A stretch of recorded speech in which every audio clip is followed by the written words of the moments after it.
Meeting for June 24th, 2025 to order. Are there any additions or deletions to the agenda from administration? Mr. Mayor, members of council, administration has no additions or deletions to the agenda tonight. Anything from council? Not seeing any, I'll look for an approval of the agenda as circulated. Approve the agenda as circulated. Thank you, Councillor Cosby. Discussion? Call that question. All in favor? And that's carried. No public input today. No delegations or presentations. Any unfinished business? Go ahead. So, Mr. Mayor, with permission, we have a new staff member on board as of, I guess, last Monday while I was on vacation. And this is our first opportunity to introduce this person to council, and I'm going to turn it over to Mr. Davison. Thank you, boss. Thank you, Mr. Mayor, members of council. We would like to formally welcome Chad Bearwinkle, our new bylaw officer, to the Town of Redwater team. Chad brings with him a valuable background that will greatly benefit our community. He has 4 years of experience as a correctional peace officer and is currently an active Sturgeon County firefighter, and additionally holds an advanced diploma in child and youth work, which will provide a unique and compassionate perspective to his new role. So yeah, we thought we'd bring him here tonight and put him in the hot seat and introduce him to council. Welcome, Chad. Welcome.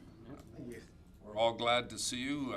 We're hoping for good things, and you can put your mark on community in your role and help us out in several areas, I'm sure. That's what I hope to bring to the team as well. So, and for the record, the city has never felt hotter. So I've been one for public speaking. So Welcome. 7.1 golf tournament bursary. Ms. Melnick, I believe this might be yours. Yes, it is. Thank you, Mr. Mayor, members of council. So I'm sure that it was added to the agenda, the actual bursary itself. So the purpose of this bursary is that the golf tournament bursary was established to provide financial support to a student with an intent in municipal government. This bursary aims to help our residents feel valued by supporting education opportunities. The proposed motion is to bring the golf tournament bursary to a regular council meeting eventually for approval. Administration recommends carrying the above proposed motion. The background of this was that it was council's suggestion last year to write this bursary, which I wrote the very first one, and then we took it to the Community Services Policy Board, which then we did some vamping, and that's what you see today is after some of those. And we want people to pursue careers in municipal fields such as gas utilities, parks, recreation, administration, and we really feel that this would be a valued initiative. The discussion is the proposed policy sets out requirements for Redwater students applying for this bursary. Redwater School will review the applications and bring forward applications that meet the criteria, and council will present the check during an award ceremony in September.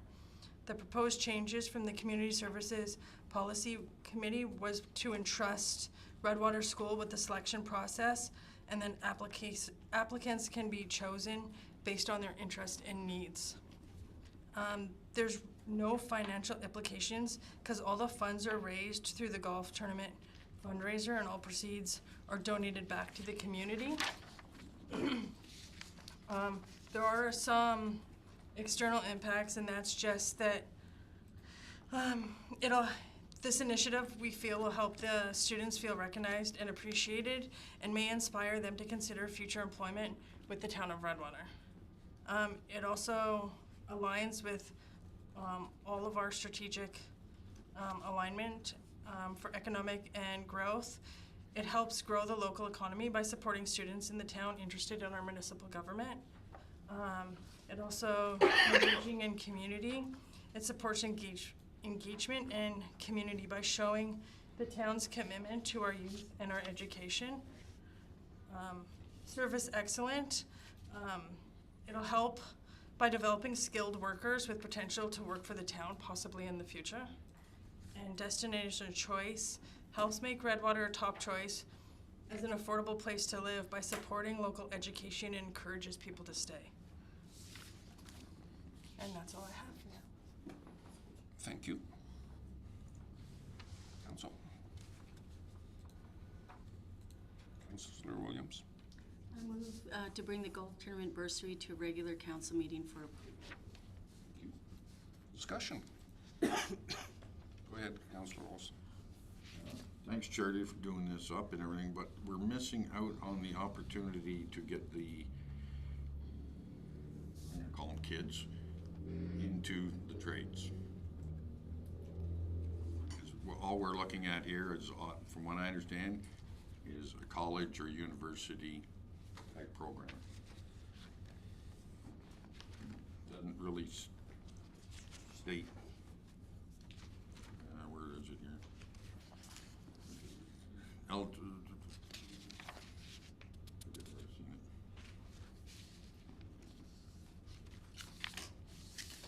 I was just under the impression it was pursuing post-secondary education, which would include the trades. I see post-secondary as university or college. Okay. Because the trades, you're not going to school until, if you start in June or July of this year, you're not going to school till this time next year, right? For your 8 weeks of your trades qualifications.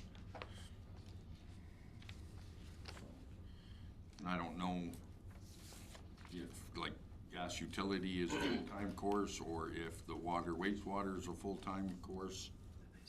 That's full-time, the water wastewater? If I may, Mr. Mayor. Yeah, I do remember the conversation at the policy committee, and I do recall Nate and places like that specifically being spoken about.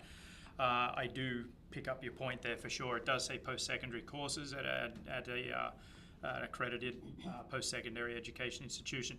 I think the intent there was just to say whether it be Nate, whether it be, because Alberta Wastewater Operator is also run through a number of technical colleges. So we could certainly do a quick update and add technical college or something along those lines in there if you would like, just to clarify it a little bit more.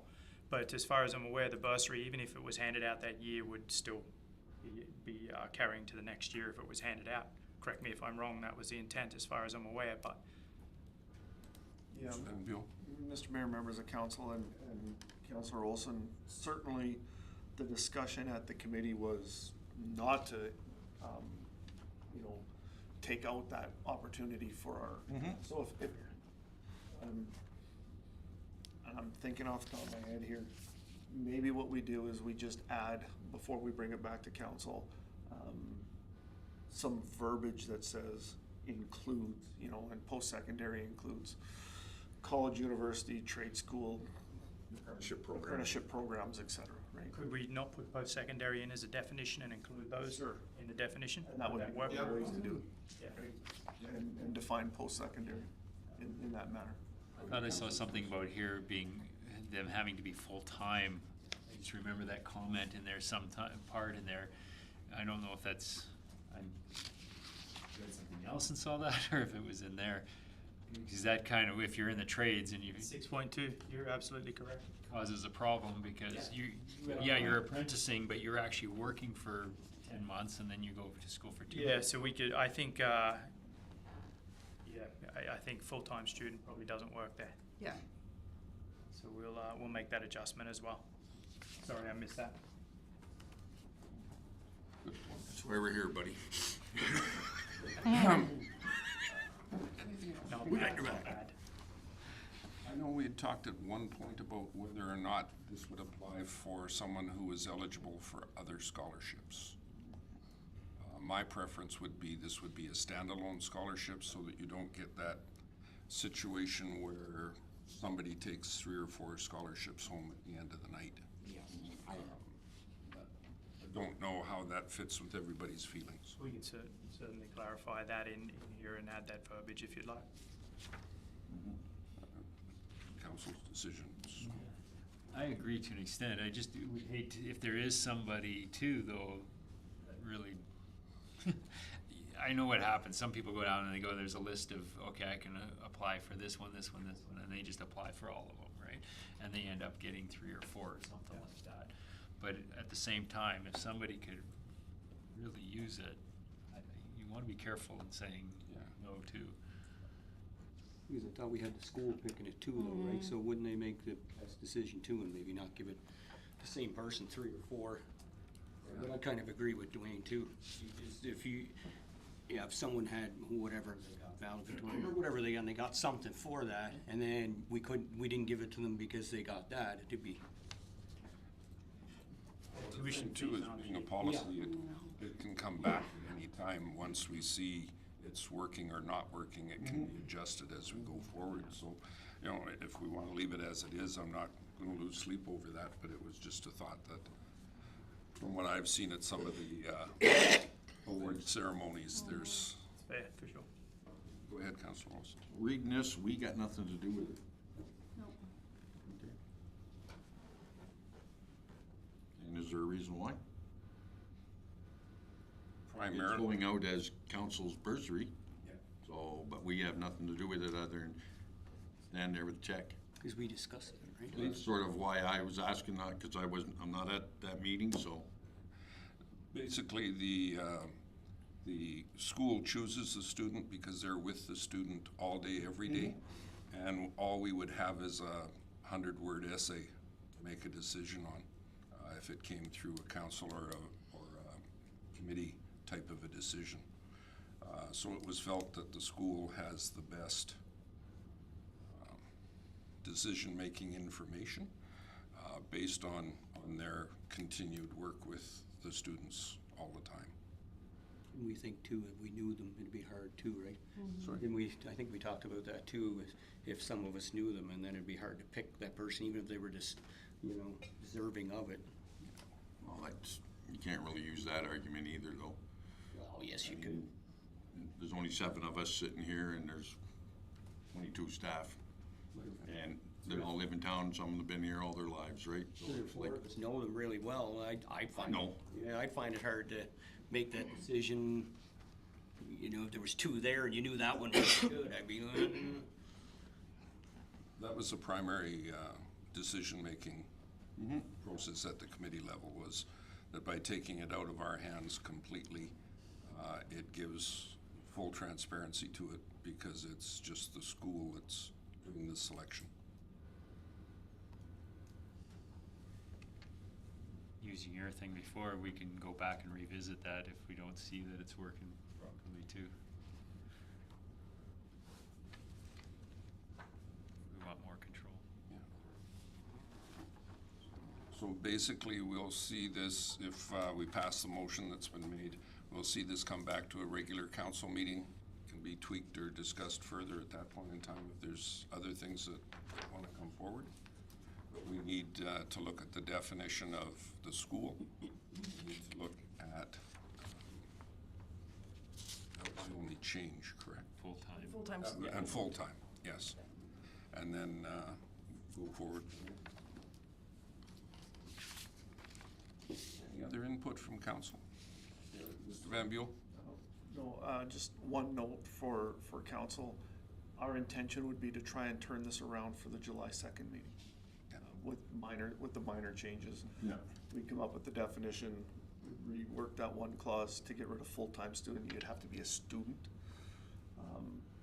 And then we'll have that definition of what post-secondary is, and our plan would be to bring this back for the July 2nd. We would turn it around in the next couple of days and get it on the agenda for the July 2nd meeting. Councilor Spicer? Did we hand out one last year?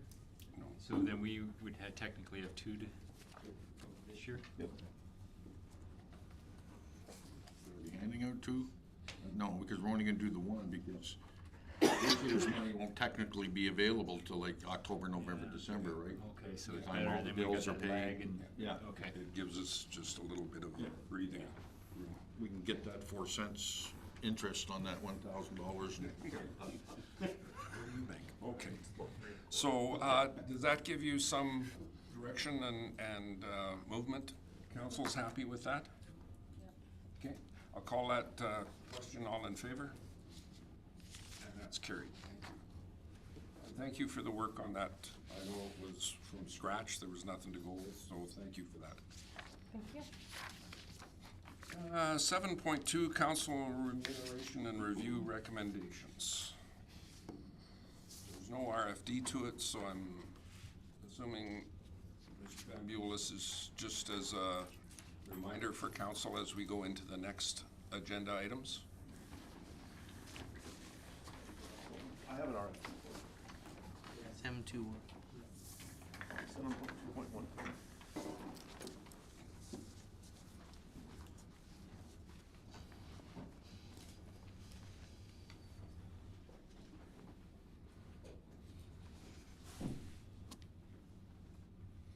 Oh, okay.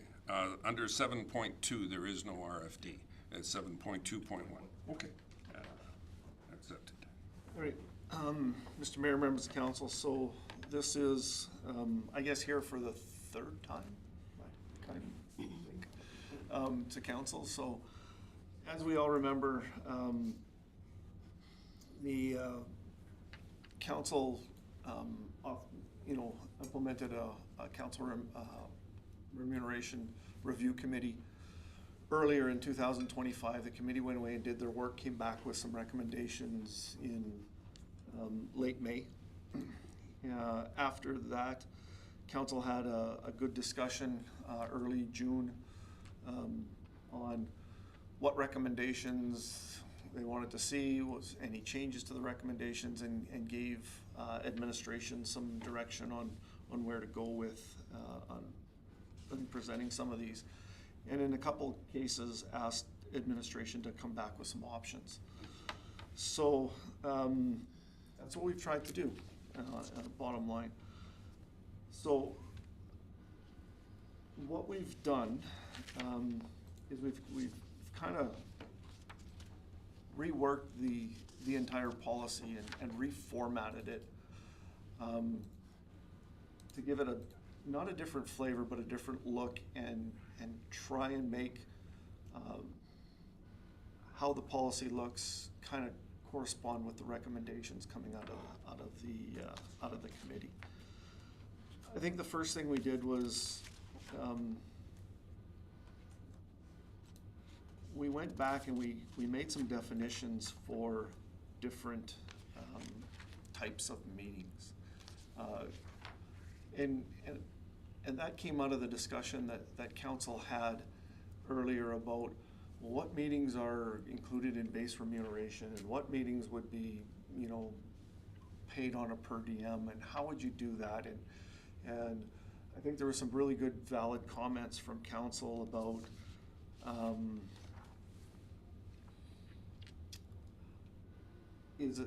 we being paid for meetings? Are we being paid for time? And what about that volunteer work? Like how does all of that fit in there? So when you go through the policy that we've drafted, I guess, in the purpose of it is to provide that two things: consistent approach, so that everybody understands what your timesheets look like, what goes on your timesheet, what you get to claim for, et cetera, et cetera. And also make sure that it's fair.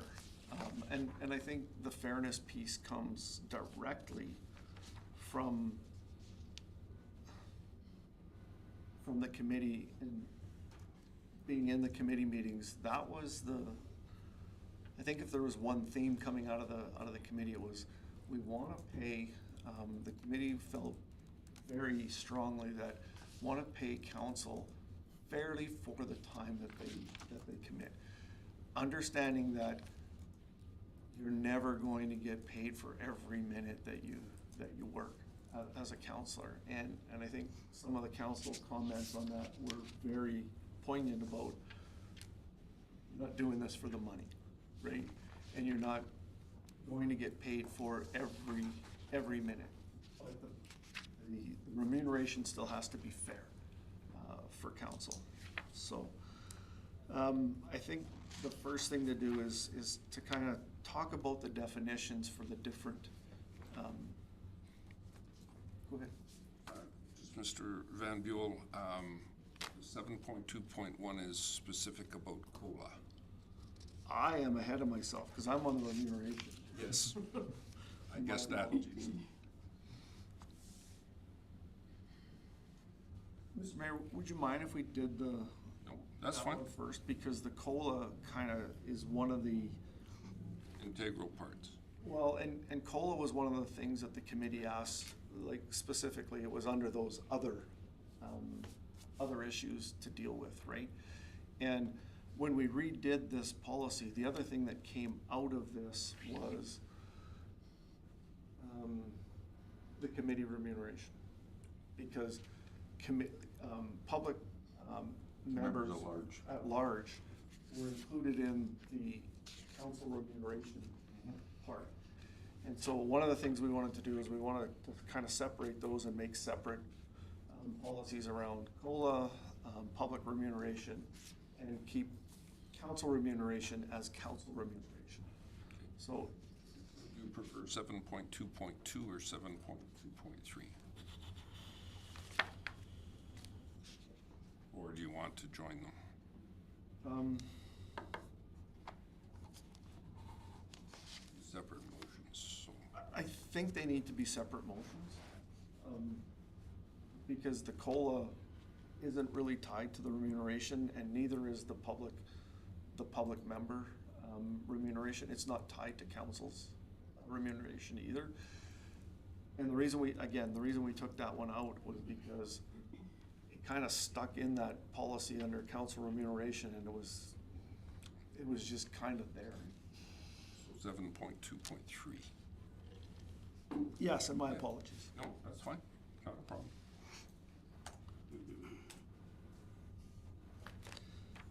So, again, the policy for the, now I gotta find it back.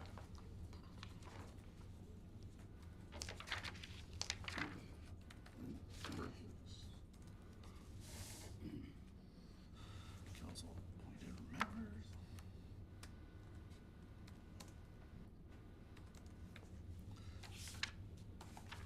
Again, sorry, Mr. Mayor, the key to the policy is the definitions that we've got for different meetings.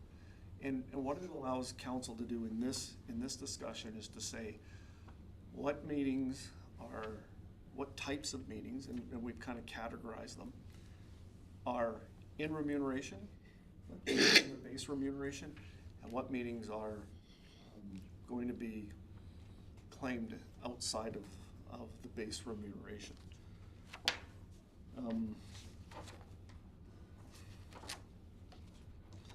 If you want, I can go through those.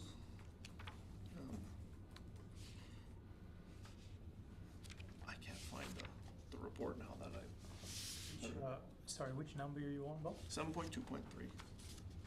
Gotcha. No, I'm looking for the actual draft policy.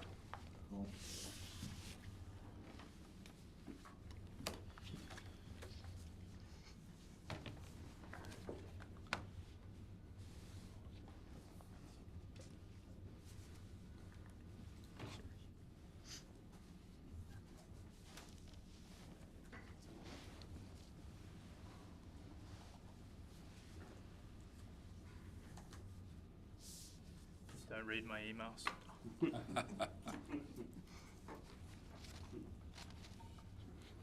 I need the new proposal. Bring it up on the screen. This one.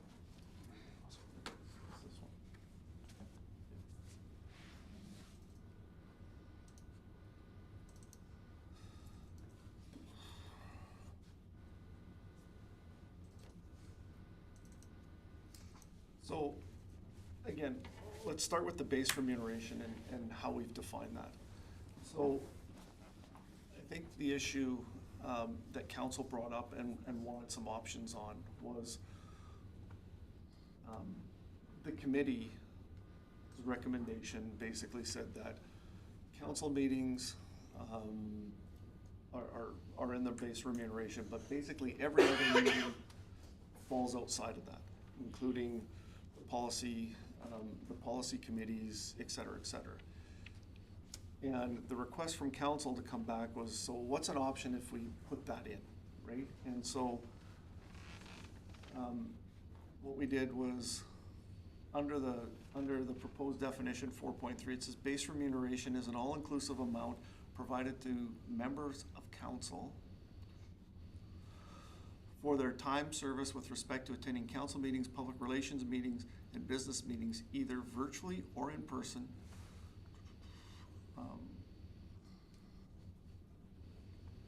And so the council meeting, then you've got to think about, is the committee meetings going to be in that now, or aren't they? And then with 4.3.4, the business meeting means any meeting where a member of council meets with a member of another municipality, member of the legislative assembly, member of parliament, or other business interest for the purpose of lobbying, negotiating, or securing favorable outcomes for the town, where the outcomes must be ratified by council. So, again, another classification of meetings that says, and I'll use an example. Mr. Mayor, you and I have a meeting with Minister Nally. And what we're saying in this is that would be considered a business meeting. So now, if you think about those types of meetings, we don't have any ability to negotiate anything that we have to sign without it coming back to council for being to be ratified. So those types of business meetings probably fall into that base remuneration when you look at what the way we've done it up. Then the next definition that we've come up with is this whole idea of conferences and conventions. And this definition was in the old one. We tweaked it a little bit, where conferences and conventions means formal events hosted by provincial, national, or international associations in which educational information is shared and or networking opportunities exist to further advance town initiatives and may include broad political lobbying efforts on a provincial or national level. So again, we're getting into the Alberta Munis type stuff where you go, you know, we have our sessions where we have our, I can't think of the name. The workshops. No. Oh, the resolutions. Resolutions, that's it. Where you have your resolutions, like, that's a form of lobbying that we participate in through our provincial association being Alberta Munis, right? And so again, those are more, that's that conference and convention. That's the purpose of those. And then there's a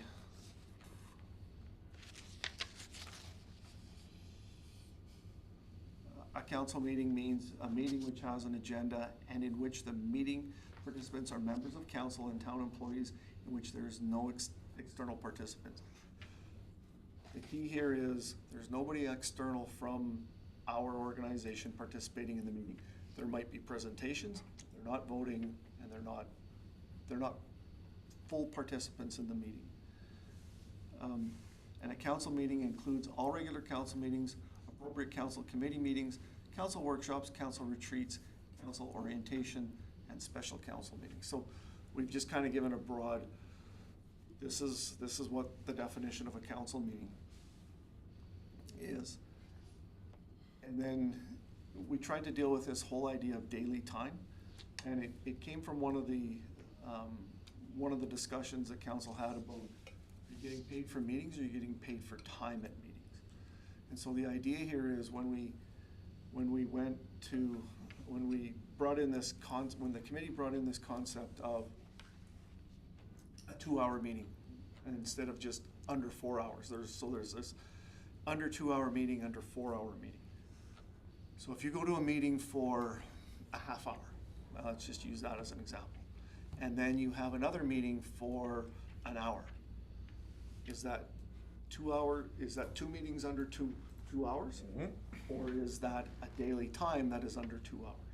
And so one of the options that council has in dealing with this is saying, no, we can pay for time versus paying for a meeting. So your daily time is what adds up. So if you have 3 meetings that equal 3.5 hours, you're getting paid for a 4-hour meeting. And again, that is, we brought this up as an option for council. They can say, no, we want to be paid for meetings and not for time. But this would be one of the ways to deal with, are you or are you not double dipping? Go ahead, Councilor. My scenario that couple of weeks ago, because I'm confused as hell with regard what you're talking about, who's getting paid for what and this and that. The table at the other end is confusing as well. But just say I'm getting paid for the golf tournament meeting, right? So I'm there for 45 minutes. Dave and Joe get paid their $50 as well. Now I got a different meeting over here with MPC. Now I'm not gonna get paid for that, but Tina's gonna get paid for it. You see what I'm saying? That's a possibility on those days. And that's what I'm saying. So why is a person being penalized just because 99% of the time, we don't set the schedule. You know, it's like boom, boom, boom. If they're in the same day, okay? So Same you- day, You yeah. have the golf meeting and it's 45 minutes, and you come to MPC and it's half hour. Yeah. You're paying for your 2-hour meetings. Yeah. So both of them are still under the 2-hour mark. So you get paid once For to 2 attend meetings. 2 meetings. Yeah. Okay? I come to MPC, I get paid. I know, but for that's just what I'm saying attending though, is MPC. that's not the way, then you're not getting your true costing that the committee wanted to have. Well, yeah, you are. No, because It's daily hours. it's daily hours, but the way they were looking, the way I understood it, is they're still looking at, like, if I'm on A, B, C, D committees or whatever, to get a true costing of what it's gonna run to that committee. Now, if I don't have the golf tournament meeting, I have an MPC meeting, I'm gonna get the $50.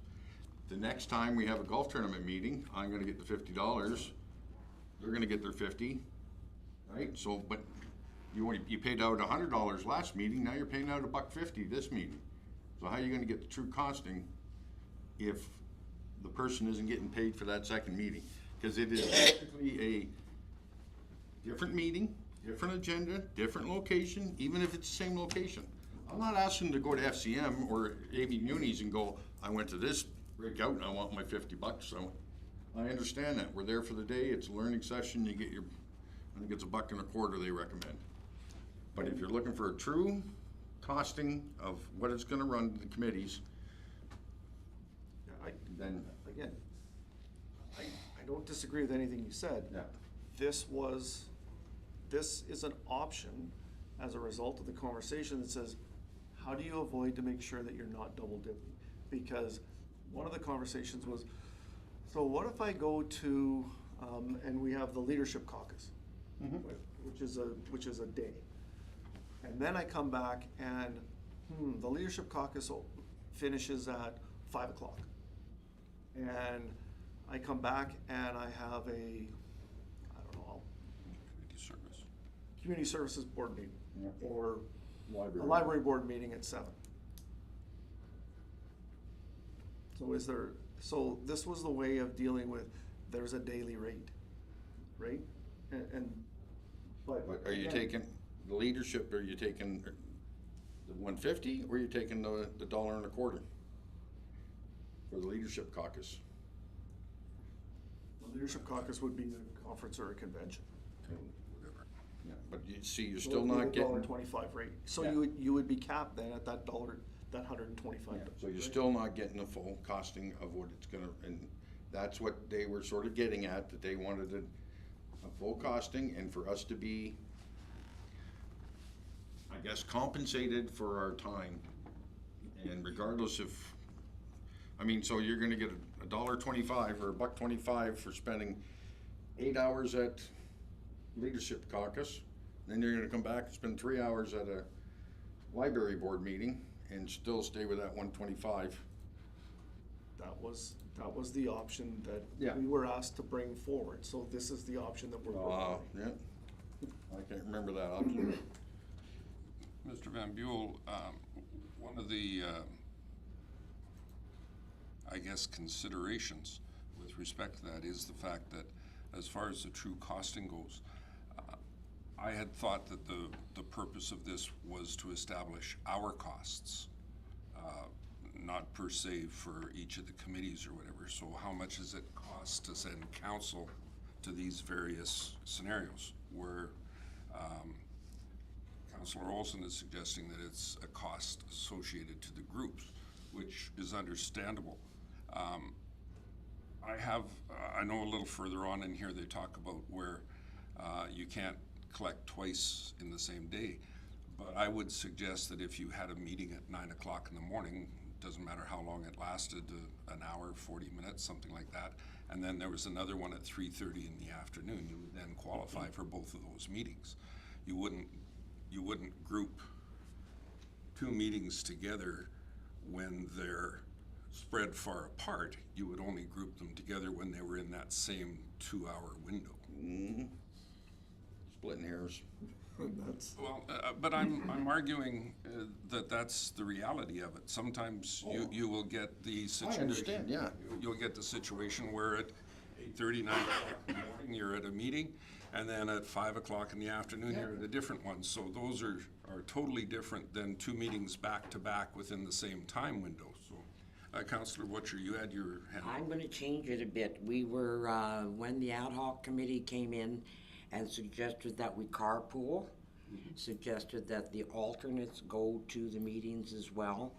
My question is, I'm an alternate, and I go to a meeting, and we carpool. So the first person gets paid for the meeting and they charge mileage, correct? Correct. Okay, so if I go to the meeting, I don't get anything, but do I have to pay the alternate for mileage? No, because they're being paid already and They've already been they'd be paid. double dipping. If they're getting paid already and then to go and collect from you, that would not be, Yeah, but I think as an alternate, we don't get paid, do we? You get Yeah, you get 50%. 50%. But, and that, to some extent, ties right in with what we're talking about here. If we won't pay two people for mileage, what about the time spent in the travel for the alternate? They don't travel together. Yeah, they travel. Still considered part of your travel time, whether you're traveling with the person or not. The person that's driving is getting compensated for the mileage, wear and tear on his vehicle. Yeah, correct. And that's part of their timing as well, for their 2, 4, 6, or 8 hours. So the alternate would get that timing as well. Okay. Yeah, so the way this would work for the time that the the alternate goes, so let's say the alternate, the meeting is, let's say it's 2.5 hour meeting. So then you're under that force. So you're getting paid for your time, including travel, right? The mileage that's reimbursed to somebody who's driving is for their vehicle expense. It's not for their time, right? And so that's the distinction you gotta make. Getting paid for mileage is an expense, wear and tear on your vehicle. The per diem for your meeting is for your time prep, et cetera, for your meeting. But it's based on the time that you're at the meeting. So I think the Sticking points, so let's keep moving forward, see what we've got. Timed Go out. ahead, Councillor Spicer. would this be solved a little bit if we went, instead of 0 to 2 hours, it was every hour was $25 and it wouldn't matter how many meetings you had. Certainly an option. It would, Isn't that what 6.2 is? no, that's a 0 to 2 and then 2 to 4 and then 4 to 8. And if you just went $25 an hour, then that solves your double meeting problem, and unless somebody does one meeting, 2 meetings in half an hour, but you still got paid your $25. I think, you know, and Councillor Olson's point, I think he's correct. The intent of the committee was you're being paid for meeting, not per time. So technically, you know, the committee, what they come out with, they said, and that's why they came out with that 0 to 2 hour meeting, right? Because there are some meetings that are smaller, right? You're there for 35 minutes, 40 minutes, 50 minutes, maybe even an hour and a half, but it's, I'll put words in their mouth, they didn't use this, but it's kind of a minor meeting versus something that's, it's a full day, right? And so they wanted to make sure that that was acknowledged. And I think the other thing that the committee talked about was that when you're being paid for meeting, you're also being paid not just for the time you're at the meeting. There's a realization that there's prep time into the meeting that we don't know, but, you know, not all agendas are created equally, as we all know. Some of them are, you know, I've seen some of the committee meetings from, you know, and I'll use the water board as an example, like, you're probably spending 4 or 5 or 6 hours just going through the agenda, right? For another 4 or 5 hour meeting. So, and the committee acknowledged that, but they also acknowledged that there's no way of dealing with that in a transparent or fair manner.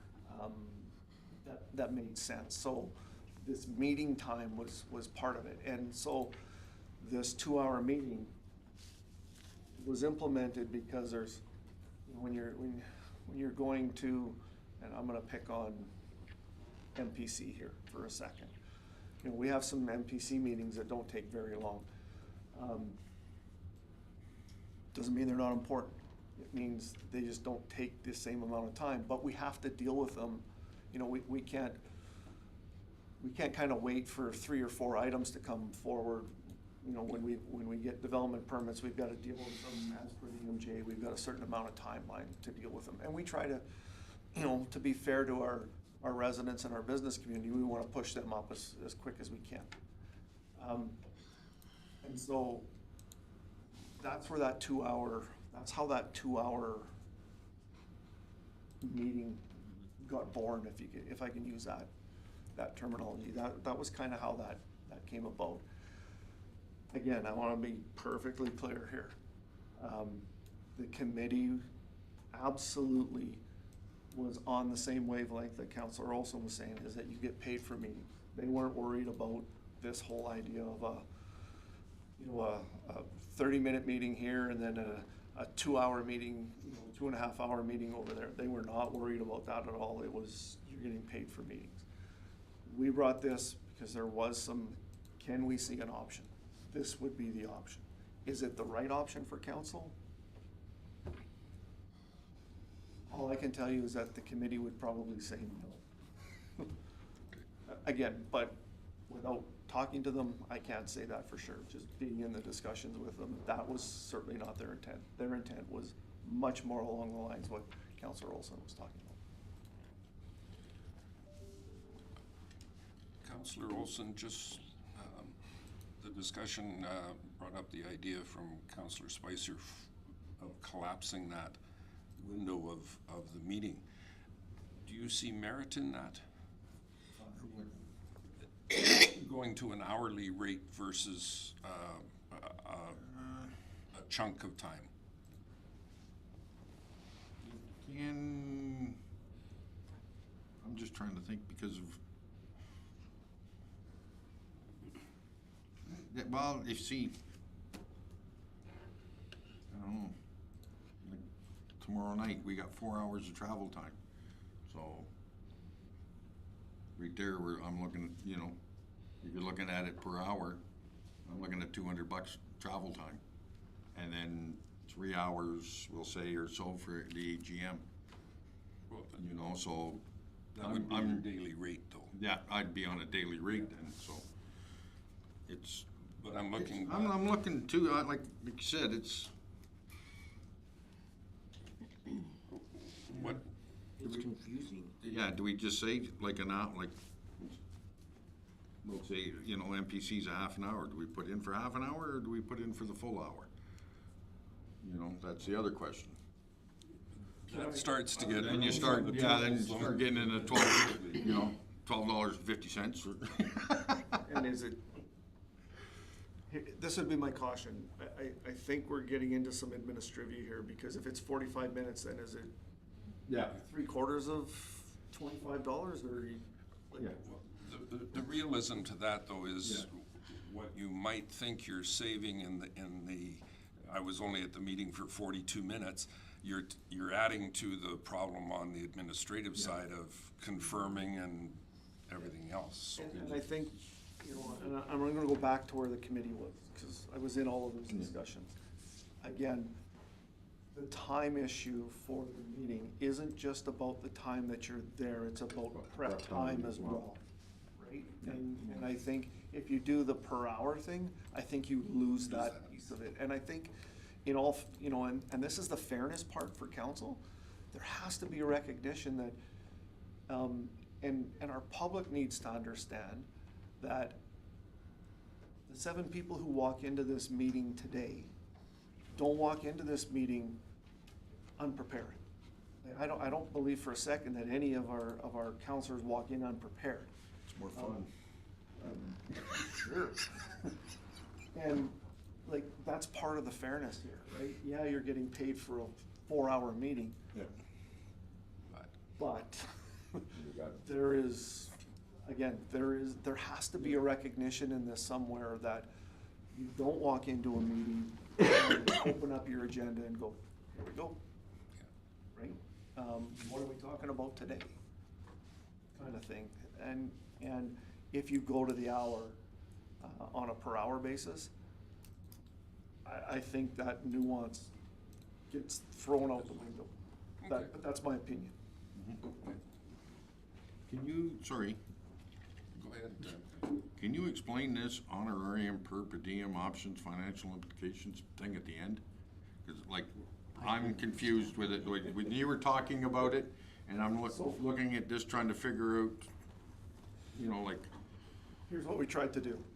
list everything and say what if we're getting it or what, you know. Here's what we tried to do.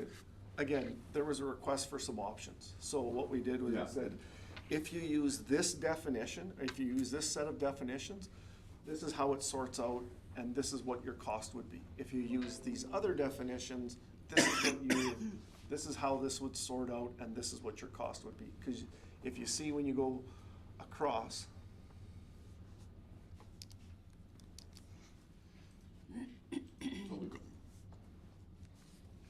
just blow that up, Miranda, and then go down to the titles.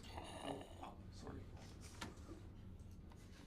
So, you see option 1 is the definition for council meeting, which excludes committees with external participants, right? So we've got two options for definitions there for council meeting. The one option follows what the committee was recommending, and the other one brings those committee meetings into the definition of a council meeting, which means it's included in your base remuneration. The option 2 is the definition for council meeting includes committees where meeting participants are either made up of all members of council or all members are appointed by council. So that's the second option. The third is the current, and then what the committee recommended. So it's not a sum of all of them. You kind of got to go down to each column and say which one gets included in that set of definitions and which ones don't get included. And all we tried to do was show all this was trying to do is show what the financial difference is. The bottom line is the financial difference isn't a ton of money. Is basically the outcome of that, right?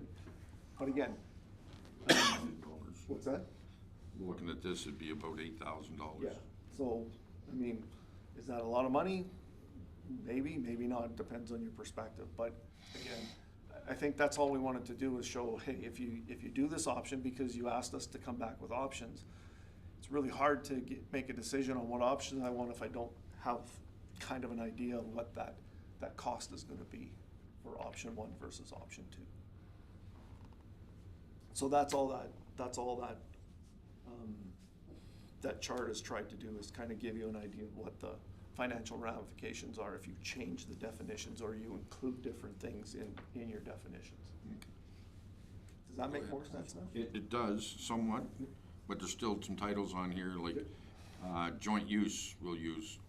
You've got it down as business meeting, honorarium, business meeting. So now, does that mean it's a business meeting, we claim it? Or is that back to the definition? It depends on which option you take, right? Well, that's what I mean. Well, it's, right now, it's 3 out of the 4 is, I'm looking at claiming under business meeting. Right now, business meeting is not something that's claimable. The definition of base remuneration was for council meetings, business meetings, and public relations. So if there is a dollar amount, you are claiming a per diem for. If there is a definition, it's where it fits under the definition. Okay, so anything that has those titles, the Yeah. business meeting, public relations, and that, we're not claiming for. Yeah. How it would shake under that definition, Under, yeah. or that option definition. Well, most of them are, stays under that title or honorarium, so either way, we're not paying. Yeah, like, the definitions really don't change a whole bunch, other than including committee meetings and some of those things in your base remuneration, right? Just, I know this isn't exhaustive or anything else, it's just a worksheet at this point in time. And I pointed out, we had a conversation earlier and I mentioned AIHA is on there for the attendee, which is excluded in the narrative. So the alternate is included. So it's one of those things where if the attendee is excluded by definition, is the alternate excluded by definition as well? So that, but then whoever's driving does get the remuneration for their travel expense. So there's considerable information in that table. Mr. Mayor, members of council, here's what I will say. When, at the meeting where we went, you know, and I said I had an idea how to do this, the definitions were the idea. And honestly, I thought it was gonna be easy. And then 2 weeks after, we were still playing with the definitions to get them worded properly and appropriately to either include or exclude what we believe council was looking for in those definitions.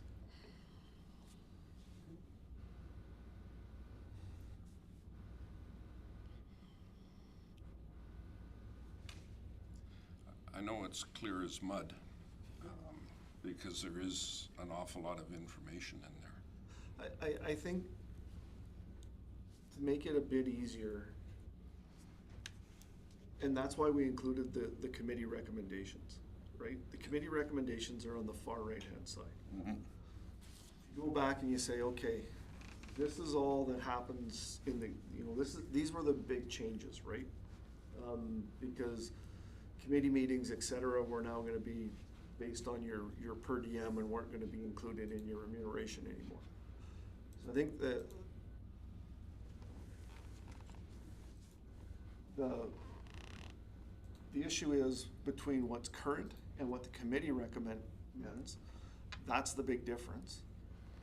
Or do you want to pick a happy medium somewhere in between there? Or do you want to stay with your base remuneration the way it was right now? That's really what has to be decided here before we can come back and say, here's what your new policy might look like. And here's what I will say.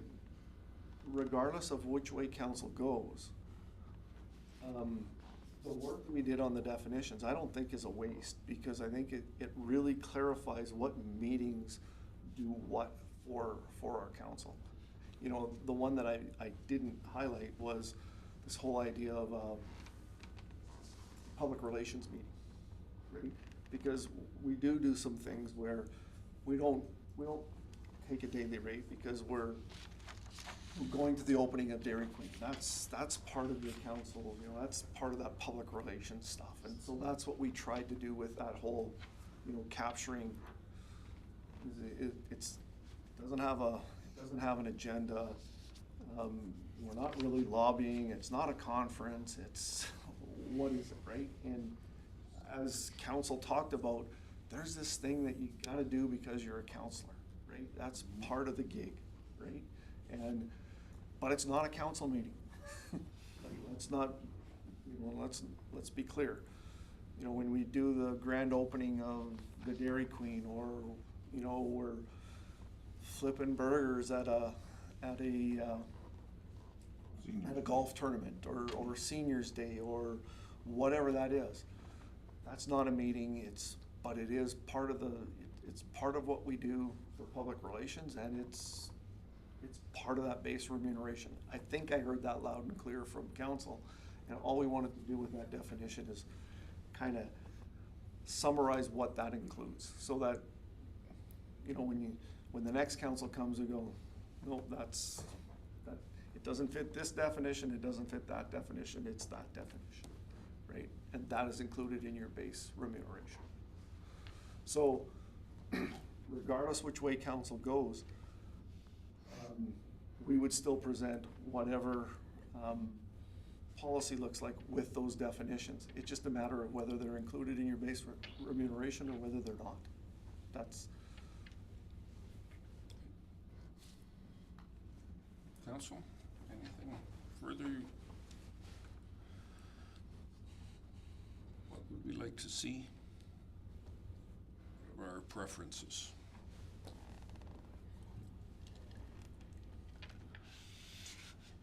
Go ahead, Councillor Spicer. I don't have one. Well, it's difficult, and when we look at the number of committees that we actually belong to or are represented on and what have you, it's a significant number. It's not half a dozen over the course of a year. It's 9 or 10 a month, easily every month. So how they're costed out, how they apply.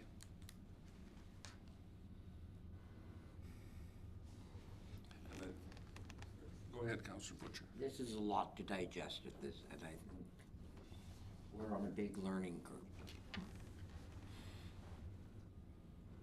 As every counselor decides on their own if they're gonna go to public relations meetings or go to these openings of Dairy Queen and stuff. So this will take time for everybody to learn the process. But I think the committee that in their recommendations is in the best interest.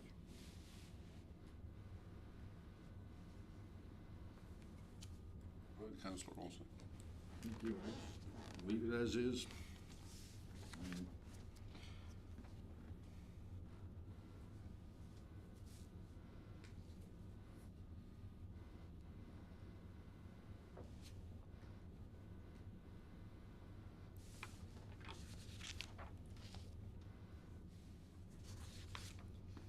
That's the third column, correct? Yeah, that's the current.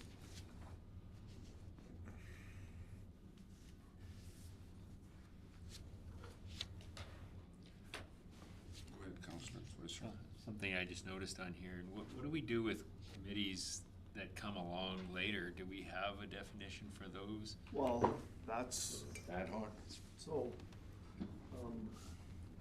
Mr. Mayor, members of council, that's why I think the definition of what a different type of meeting is, because you would ultimately you would fit it into one of those definitions, and then you would decide whether it's part part of remuneration or part of the base remuneration or whether it's extra. I remember we did have that one on, Sturgeon County started a committee on waste to energy. Yeah. And I didn't see that on here, so And it's like- kind of like I fallen said, away anyway, but. Exactly, it's fallen away. And again, going back to what I said earlier, that's why I don't think the definitions are a waste, because you would take a look at that committee and go, where does it fit? Yeah. And then you let the chips fall where they may from there, right? So it might be one of those ones where you go, no, it's part, it fits in this category, so it's part of the base remuneration, or it doesn't, and you leave it there. Now, if you leave everything if you wanna keep status quo, we would still keep those, but what we would say is, all those meetings, all those different definitions of meetings, no matter where it is, it fits into that base remuneration, or it's a conference and conventions, because that one's split out right. Just looking at this too, it solves the question that Councillor Olson had with respect to the multiple meetings within the definitions of the two meetings he was referring to, because both of those would be honorariums. So there wouldn't be a cost associated to it.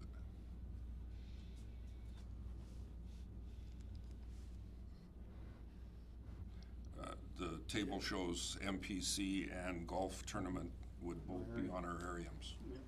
Under current. Under current. Under the current, and that was what he was suggesting, that we leave it as is, correct? Yeah. Because I think Yeah, there's a because we scenario. went the other way Yeah. with your recommendations. I think it was MPC. Yeah, MPC, we'd get the pay, and the golf would be under Public relations. Public relations. Yeah. So it would still solve the problem It'd still solve that, yeah. either way, either way, so. I don't know. I like option one. I think that's kind of how the policy was written, by option one. I think you're correct. That's how I interpreted the policies written, but. But it also includes that whole issue of a daily rate, or, sorry, from that Yeah, that's. combined rate, which we can get rid of that and just go me, meetings, because it will simplify it. I don't disagree, and it would better follow what the committee was talking about. And again, I'm gonna harp on this a bit, because I don't wanna lose it, because the committee really talked about a lot, is your meetings and being paid for meetings is not just for being at the meetings, it's for that prep time as well. And all they're saying is that a meeting of 2 hours doesn't take as much of a prep time generally as a meeting of 4 hours or 6 hours. That was the whole basis of why they talked about it. Just for clarification for myself here. Industrial Heartland. You said one? So it's under business meetings, so the only thing you'd be claiming would be mileage. That's Okay. correct. There's, and that's actually further in that actual policy where it excludes the Alberta Industrial Heartland. So just looking at this table, right? it's like- So you might have the situation where the alternate comes with you to an AIHA meeting. Neither of you are getting paid for it, but the driver will get mileage and, for the vehicle, so they have to buy coffee.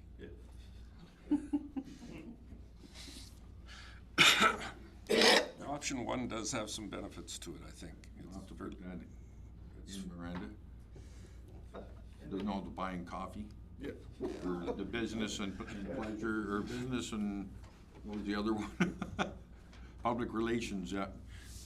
I think what would really help clarify this is if council says option one, option two, whatever, what we would do is we would have that table and say, right in the Yeah. policy. here's, like, it would be an appendix and say, look, if you have any doubt, Exactly, this yeah. is, this is a business meeting, you know, AIHA is a business meeting, the golf tournament is a public relations meeting, MPC is this, and we would have it all, but it would be much easier to read than this one because we would only be dealing with one One option. option, right. So the suggestion, through Councillor Cosby is option one, through Councillor Olson is current. I'll flip to one. You're okay with one? Yeah. Does anybody have any other heartburn or indigestion over any of them, or? I just, when you sat here at the last meeting when we talked about this and you said definitions and everything, I skittled that right through my brain and said, yeah, that'll be a quick, easy. And, I know how much work you've put into this, so. Well, and to be honest with you, not just myself. Miranda was on holidays when we first talked about it, and I spent 2 days, and Jen was here for that, and ran those definitions, and she said, well, what about this, and what about that? And then Miranda come back, and what about this, and what about that? And I went, this is a really good idea at the time, and now it's, but, you know, in fairness, it took some time to work through it.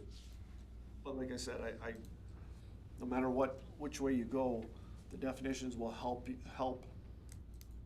when you get that meeting that comes up, where does it fit? Well, how does it fit the definition? And then you plug and play. We'd be looking for the proposed motion, and instead of where it says as discussed, as per option one. Is that what council is suggesting? I'll make that motion. Okay. Further discussion, because this is the time to hash it out and take a look. Go ahead, There's Councilor. still a few other things that we may have to, within the policy itself, other than the 1, 2, 3 options.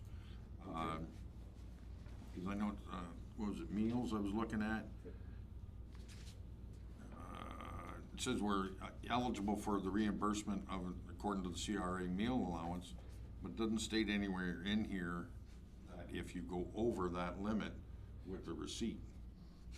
Because if I'm at a business meeting, I'm not the one that's picking the hall or the place, right, to eat. And if I'm not, you know, you go to these places, we'll throw Lux out there or something, you know, and you're paying almost $100 for a plate. And You know, and it's, so it should be stipulated somewhere if it's over and above with a receipt, you know, because I think it's what, $50 without a receipt, or $54, I think, for the CRA meals, something like that, you know. Now I can go to McDonald's and claim the $55, you know, but if I'm at Lux because I'm at this business meeting or whatever, and I gotta spend $100, so I can get my Caesar salad and I can't Coke. remember if that is in the no. But we can certainly add it, right? And I think, you know, a better example than the Lux. Oh, yeah. A lot of it is, where's your conference? And I'm gonna pick on Kananaskis here because as, right? Like if you're at the, what's it called? The SLGF. Pomeroy, what's it called now? The Pomeroy? Pomeroy Inn and Suites. Pomeroy Kananaskis. Like if you go to the little deli there and you want a breakfast sandwich and an orange juice, you're at $23. Like it is. No, it's like that Jasper and Banff too, right? Yeah, right. And so it's less the restaurant and for most of what we do. Yeah. And more of the location of where you're going, right? Ottawa wasn't bad when we were there. You know, it wasn't super cheap, but it wasn't super expensive. But what I can tell you is, you know, the year that's in Toronto, that's a different ball of wax, right? Like that's a different animal altogether. Or Calgary, quite frankly, like. Well, Calgary's not cheaper than the downtown core either. No. Right, and so that has a lot to do with it, but I think for the most of what we do, and I'll say 85% of what we do in the area, your per diem is probably gonna cover you 95% of the time. But we can certainly, if council would like to see us add something for going above and beyond with receipt. No, and I can't remember if I've had to, like gone above and submitted, it's paid, but I mean, it'd be nice just to have it in the policy. So there isn't, you know, because Miranda's not gonna be here for the next 40 years and, well, it should change to 40 years, but you know what I'm saying?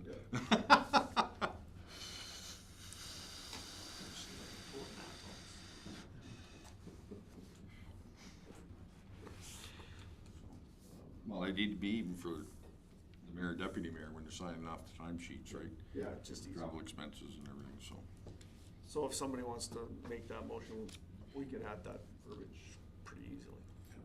I just think, under that 6.10, where it says with applicable CRA meal allowance rates, we just put in a comma there, or receipted expense. Yeah. That's all you have to add. Yeah. It's not a big change. I don't think it's, What it is, Receipted expense as needed, 6.1.0. Or 6.10. You put a cap on it though? What if someone said, well, I got dessert, I got this, it was $180. Do you put a cap or it's just? you can't, you don't have that choice, right? So, What if we had a daily rate? So it was a combination of all 3 of the meal allowances for the CRA, and if your 3 meals with receipts exceeded that 3 meal total?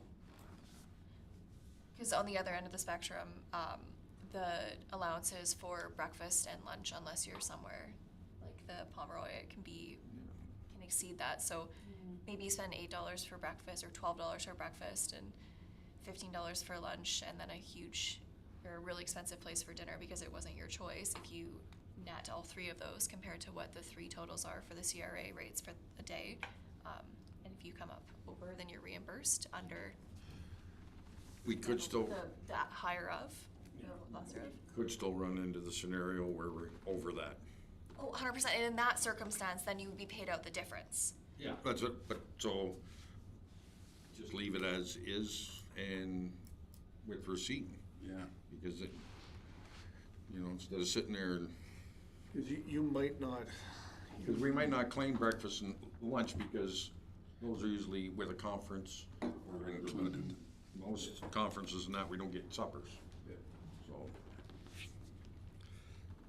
or, you know.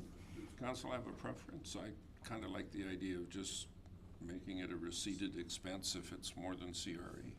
I agree. Because that could apply to a breakfast or a lunch as well. Yeah. You know, depending on and again, when you who go you're to meeting when and you go why. to a conference or workshop, sometimes 1 or 2 of the meals are provided. Yeah. Okay. So we'll come back to that as another motion after we've dealt with Councillor Cosby's at the end. Anything else, Rob? You mentioned there was something else in there you Well, want? we got all the other stuff that we gotta discuss in here, the technology allowances, the health benefits, Yeah, and so, Mr. Mayor, if we can just do the motion on the first one, so we go to option 1 for the remuneration, like for the per diems for meeting. Then we can do another motion that says, you know, we add the receipting, then we can deal with the tech, then we can deal. And then that way it's not one big motion with this and this and this and this and this. Okay. Council okay with that? mm-hmm. Okay. So, Councillor Cosby's motion is that for the remuneration, we go forward with option 1 on the per diems, et cetera, correct? Okay. Further discussion on that point? Not seeing any, I'll call that question. All in favor? Okay. Next. Go ahead, Councillor I'll Olson. make the motion on meals. I think it's gonna be 6.13. To add the last little sentence or whatever, as per receipted. Or receipts, if Yeah, it or- exceeds CRA. Yeah. Per receipts of exceeding CRA rates, yeah. Anything on that, Council? I think that's fair. Call that question. All in favor? That's carried.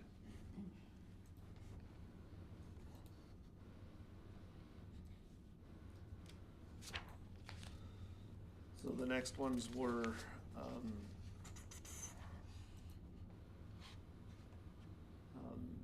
health benefits. allowance, I guess, is the next one that I think that comes up.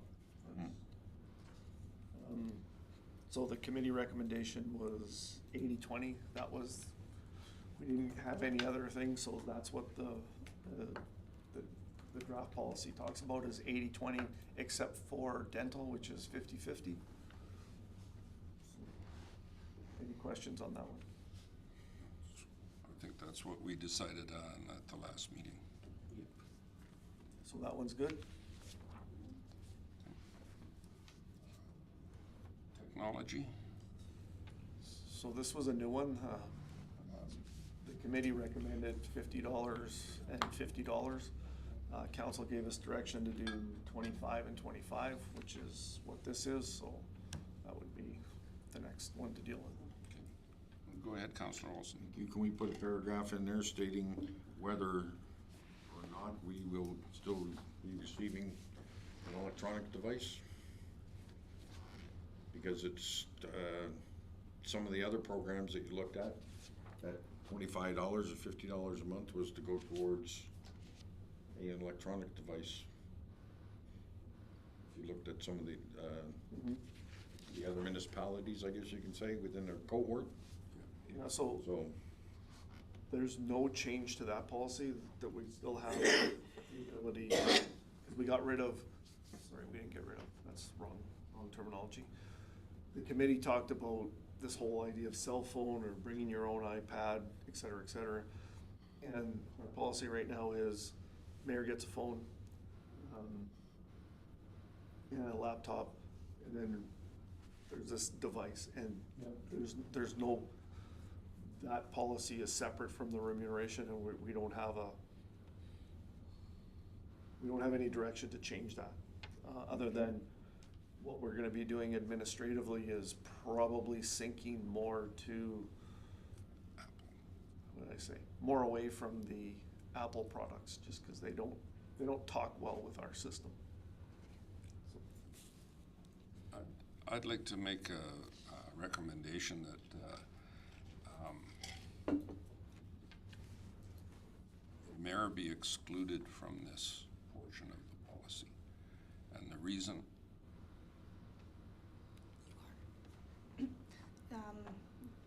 there is a point that says you, as the mayor, can either choose to take the allowance or choose to take the phone. I'm just suggesting that I be excluded completely from it. I don't, because I would have a town cell phone, that gives me the internet access and everything that I need on the town's plan. So I therefore don't require an internet plan for town business as councillors would at their own residence. So I would suggest that council members will receive the technology. The mayor wouldn't. And that's my rationale for it, is that the town cell phone that I have is connected to the town service plan. It's therefore looked after by the town. I don't think that would be correct to have internet service attached to it. And in all honesty, most of the laptop work that I do is at the town, on the town server anyway. Very little, if any, is done at home on my laptop. So, as Miranda said, Mr. Mayor, there is an option in this that the mayor wouldn't have to take a town cell phone. They could use their own.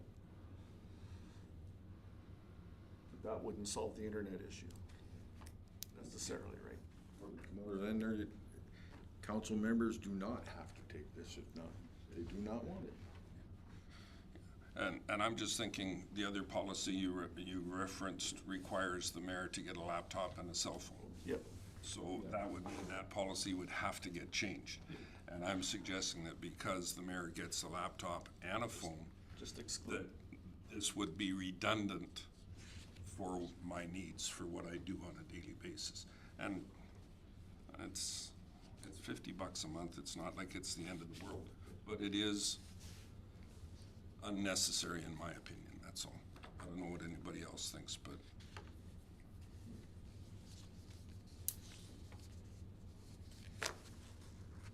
You set up your phone as a hotspot. Right? Yeah, You set up the phone as a hotspot. and then you use that internet anyway, off your phone. So really, you're not using none of your. Do you wanna sit and read a 300-page agenda on your phone, Joe? Oh, no, I mean, he can hotspot it to his. That's what I mean, if his phone can do a hotspot. Yeah.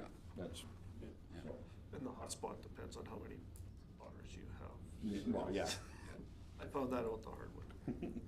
But I can honestly say that in the last 3 years, I've probably used this at home 10 times, maybe 5. So I just think it would be reasonable. I think if we left it, Dave, as individual members can opt out of either one, because we don't know if you don't get back in as mayor next term or the term after. That's true. You don't know, you know, if you leave, put that para in there, members of councils can opt in, opt out, or, Can opt in or opt out. yeah, As they choose. yeah. I mean, it becomes the same as the health benefits then, right? Mhm. Because every counselor has the ability to opt in or opt out of getting a health benefit. Does that make sense? I don't know if my rationale was correct or not. That was my feeling anyway, so. Para 34. So you'd like to put that in as a motion, Councillor Olson? Sure. Miranda's got to have typed up anyway, so I'll make the motion that we add a paragraph in stating that council members may opt in or out of the technology allowance, the 25 for the cell phone and the 25 for the internet services. As they choose, yeah, okay. Does that make sense to everybody? Okay, call that question, all in favor? And that's carried.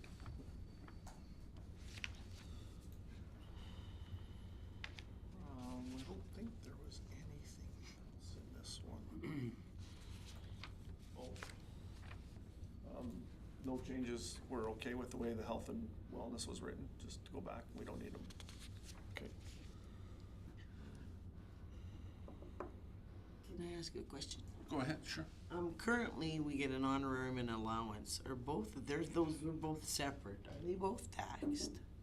Yes. Yes, they are now. I've always wondered why they That would was one be of the things that- separate. Sorry. Years my ago. bad. My bad.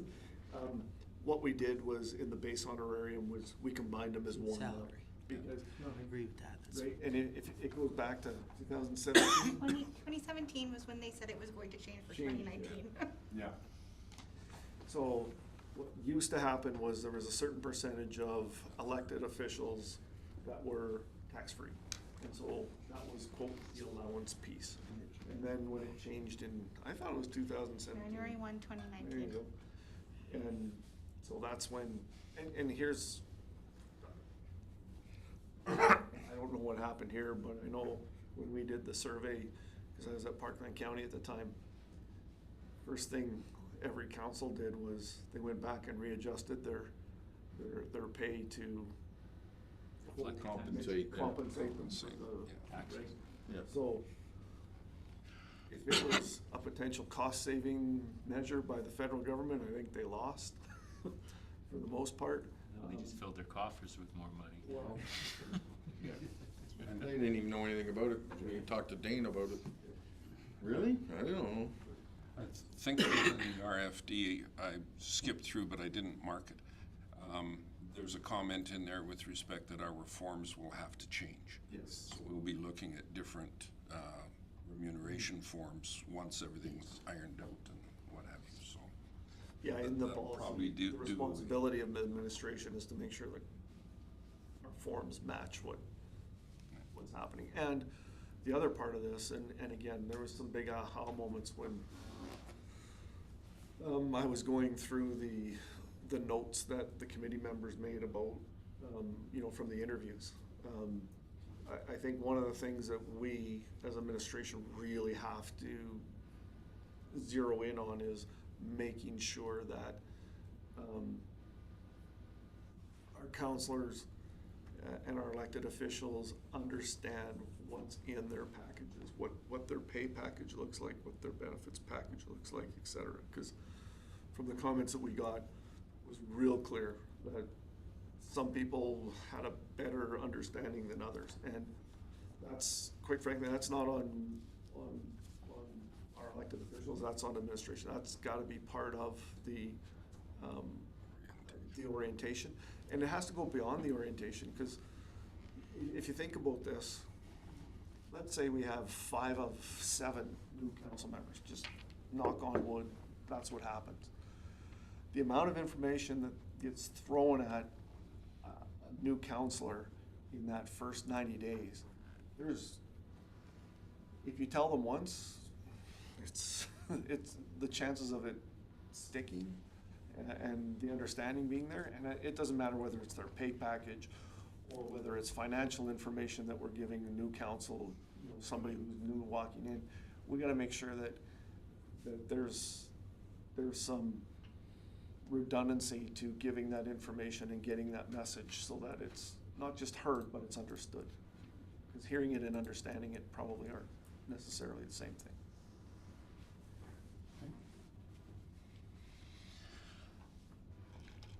And that should take us out of that policy, correct?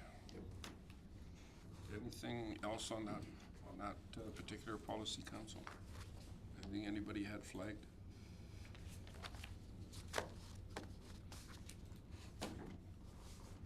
You want to go back now to 7.2.1? COLA? Sure, let's do COLA now. So this was one of the areas of others that the committee dealt with, and this whole idea of how do we deal with cost of living, how does council deal with it? And I think when we talked about this, there's 2 issues. There's how do you prepare the budget and how do you pass the budget? And how you prepare the budget isn't necessarily going to be how you pass the budget, if that makes sense.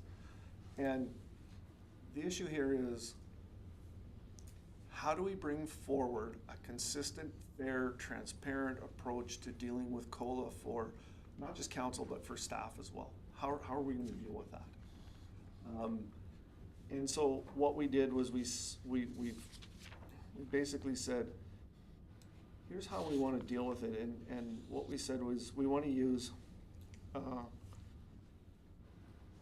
because it doesn't just affect our COLA, but it affects how we do our 5-year budget forecast, how do we do our 10-year capital plans, et cetera. So, again, the policy is intended to bring consistency, transparency, and I think more importantly, predictability to how did you come up with that number? How did you come up with that number for this, or this? And the policy is clear that says, this is how you prepare the budget, but it's always council's ability to alter that when it's actually passed. So this policy is not intended to, nor do we believe it does tie council's hands in saying this is how they have to approve the budget. It's more direction for administration as to this is how you prepare the budget to come forward to council for those budget deliberations, and this is how we're going to do this. One of the things that we put in there for our longer term plans is we want to use some past history, not just 1 year or the current year. What we want to do is we want to start introducing into our financial planning this idea of a rolling number. So go back the last 5 years, what's the average been? That's what you're going to use, so that you're not going every year, you're not doing this. Well, it was 3.5, now it's 1.7, now it's 6.8, now it's 3.2. You go, here's what the last 5 years were, it averages out at 4.1. So that's, and so you'll get less fluctuation in that number when you use that, when you use a 5-year. When you use a 5-year average. So, that'll help with negotiations as well. pardon me? I think that'll help with the unionized as well. Yeah, and that was the other thing that we did put in here was that for our employee numbers, obviously collective bargaining will dictate what that number ends up being. So we'll figure that one out as we go along, what that looks like. So, what it says is, here's the date. I think we stole Sturgeon's, maybe June 1st, or June 30th as the number. And the reason for that is, the longer we wait to have that number, the harder it is to put into our budget. The earlier date we have that, we can start working on more of our budget as you go along. You know, as right now, knock on wood, I think as of June 1st, it's 1.7 year over year, 1.5, 1.7 Canada, 1.5 Alberta. And that was the other thing in here, I believe we said. Fight Alberta. Yeah, we said we don't really care what's happening down east, or we care what's happening in Alberta. I mean, we could make the argument, one of the options in this that we didn't put forward, because quite frankly, I don't think it's a very good option, is you can get consumer price index numbers by region. Like, you can do the Edmonton Capital Region, you can do the North, you can, and we just went, you know, keep this relatively simple and use the Alberta number. Because when you start using the regional numbers, they're not as well publicized, and again, I think the transparency goes out the window, because your Edmonton region might be 1.9 as an example. The media rarely talks about the regional numbers. They talk about the Alberta and the national numbers. So we'll just confuse everybody if we're not using a consistent, something that's well publicized. And again, transparency is part of what we want to do with this. And just to confirm, when you were talking about the 5-year rolling average, that's for long-term planning. Yep. And then this would be on a yearly, year-by-year process. Okay. Comments from anybody? Go ahead, Councilor Wilson. Make the motion, direct administration prepare proposed organization cost of living adjustment for the annual budget preparation as discussed. Adoption at the 2nd of July 2025 regular council meeting. Any discussion from council? I think it gives administration an advantage that they haven't had in the past, so to me it sounds good. I'll call that question. All in favor? And that's carried. And 7 point, oh, hang on a second. 7.2.1? No, 7.2. 2. Yeah, 7.2. Hang on, it's changed again. 7.23. 7.2.2 is what we just did, and now we need Proposed member at large. 722. 7.2.3. Everything has changed. Yeah. Sorry. Proposed member at large now. It's the member at large one is 7.2.2. Yep, I refresh, it'll probably. Mine's refreshed, it's 7.23. Yeah, it's now 7.2.3. Okay. So this is one of the ones that, this is one of the sections that we took out of the council remuneration policy. It was included in the old council remuneration policy. We're recommending that it just comes out because it's a separate issue. And we don't want to, if council wants to look at this, we don't want to open up the council remuneration policy once it's done. But the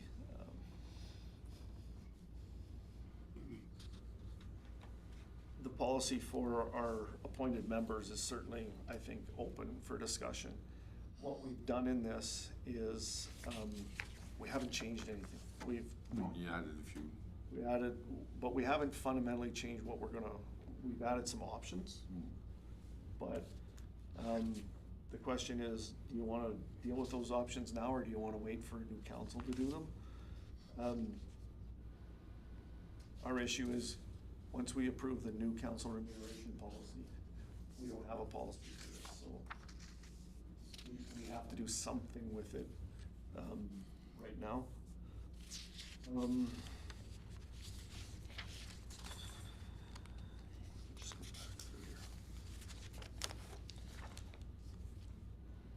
again, updated definitions, got some definitions for appointed bodies. The one that, the changes, I guess, are highlighted in red. Again, ad hoc committees, just added in there that ad hoc committees can be set by council at the time, whether they're gonna be remunerated or not. A good example of that was the council remuneration committee. We said there is no remuneration, it's, you know, it's straight volunteer. And again, honorarium and expense payments to members at large are to be made annually. I guess the change to December 31st allows them to get in last minutes. And again, giving council some more flexibility. Council may establish additional limits, exclusions, or pre-approval requirements for specific types of expenses. And where remuneration or expenses requested are beyond those outlined in this policy, or if a conflict arises, the matter shall be referred to council for resolution. And I think this is coming back to the same thing on expenses, you know, at the council remuneration, or we said, in the previous policy, we said, you know, if there's expenses above what the rates are, you can have your expense for our council, for our public members.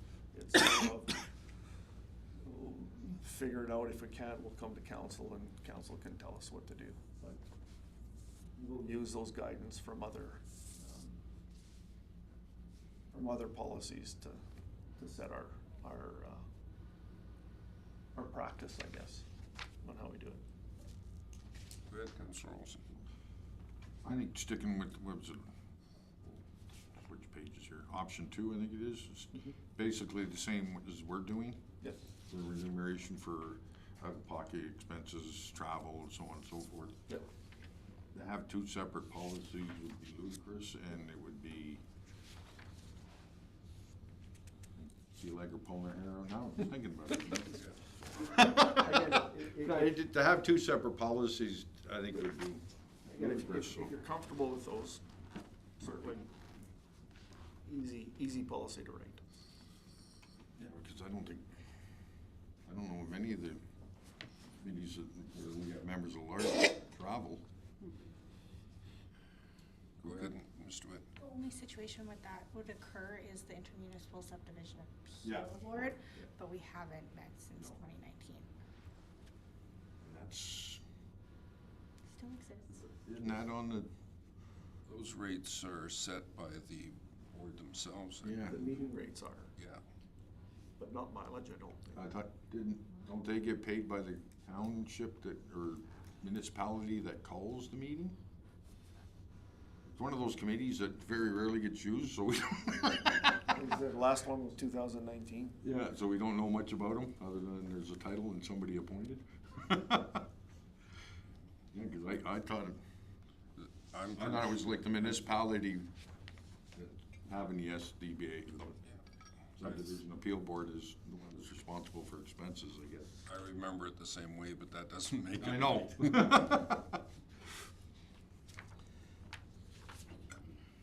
So you're making that a motion then, Councillor Cosby? I can make that motion.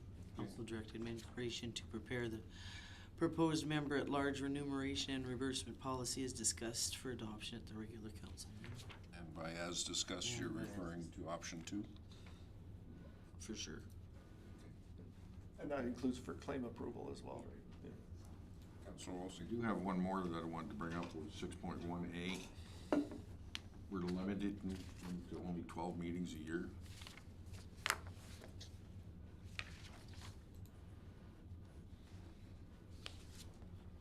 I know, well, Community Services Board, it's 12, could you have, or do you shut down in the summer?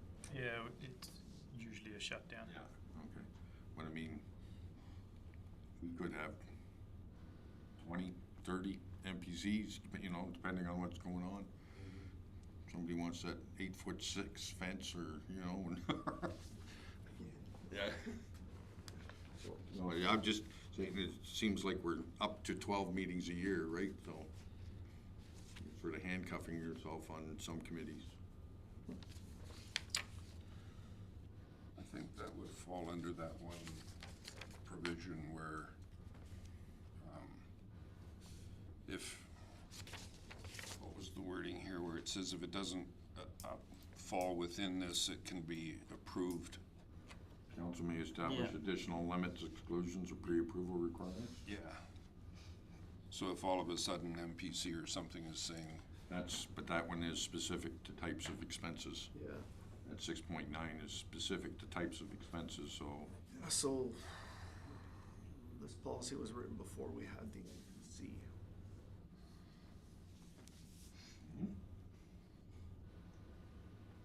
Or when was this? Before we changed our NPC rate? that was years ago. We've always been, we've No, been paying I- them 25, and we just bumped it to 50. 50, yeah. It says 12.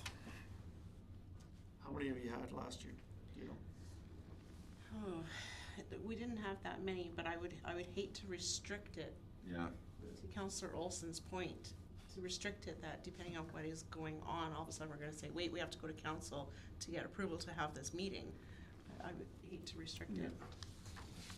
go ahead, Ms. Smith. So not 6.9, but 6.10, it says Yeah. no remuneration or expenses requested are beyond those outlined in this policy, or if a conflict arises, the matter shall be referred to council for resolution. So it does have the option to go to council. So when MPC gets to 8 meetings, they're gonna come back and say, we're gonna need some approval for January. a bunch more till the end of the year. yeah. That's, If we wait till the last minute, could add another 2 or 3 weeks onto the yeah. meeting time. It would be the, bringing it forward. The only reason I would be reluctant to try and massage it any more than what it is that now you're getting into this committee we would do this for, and maybe what happens on this committee we would do this for, and we might get that same conflict we had earlier of different versions for different people. So that's where I would be. I understand what you're saying, but it would be simple matter.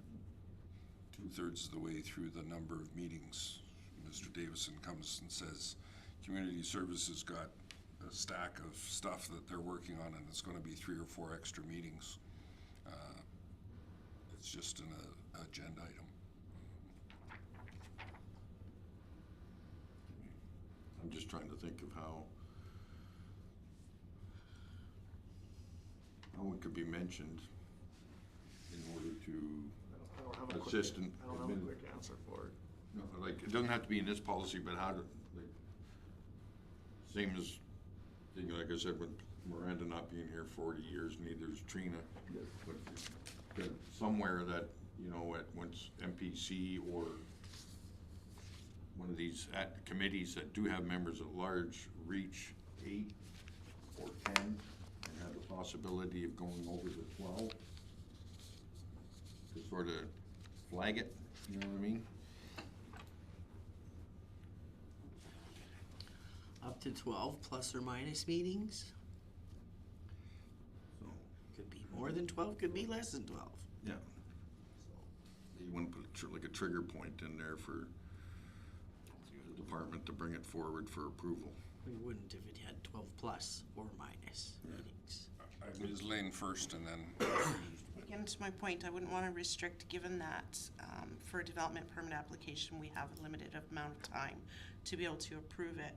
And I think it would be administratively tasking, needless to say, if we were to come partway through or 2/3 of the way through the year and project how many more that we're going to have.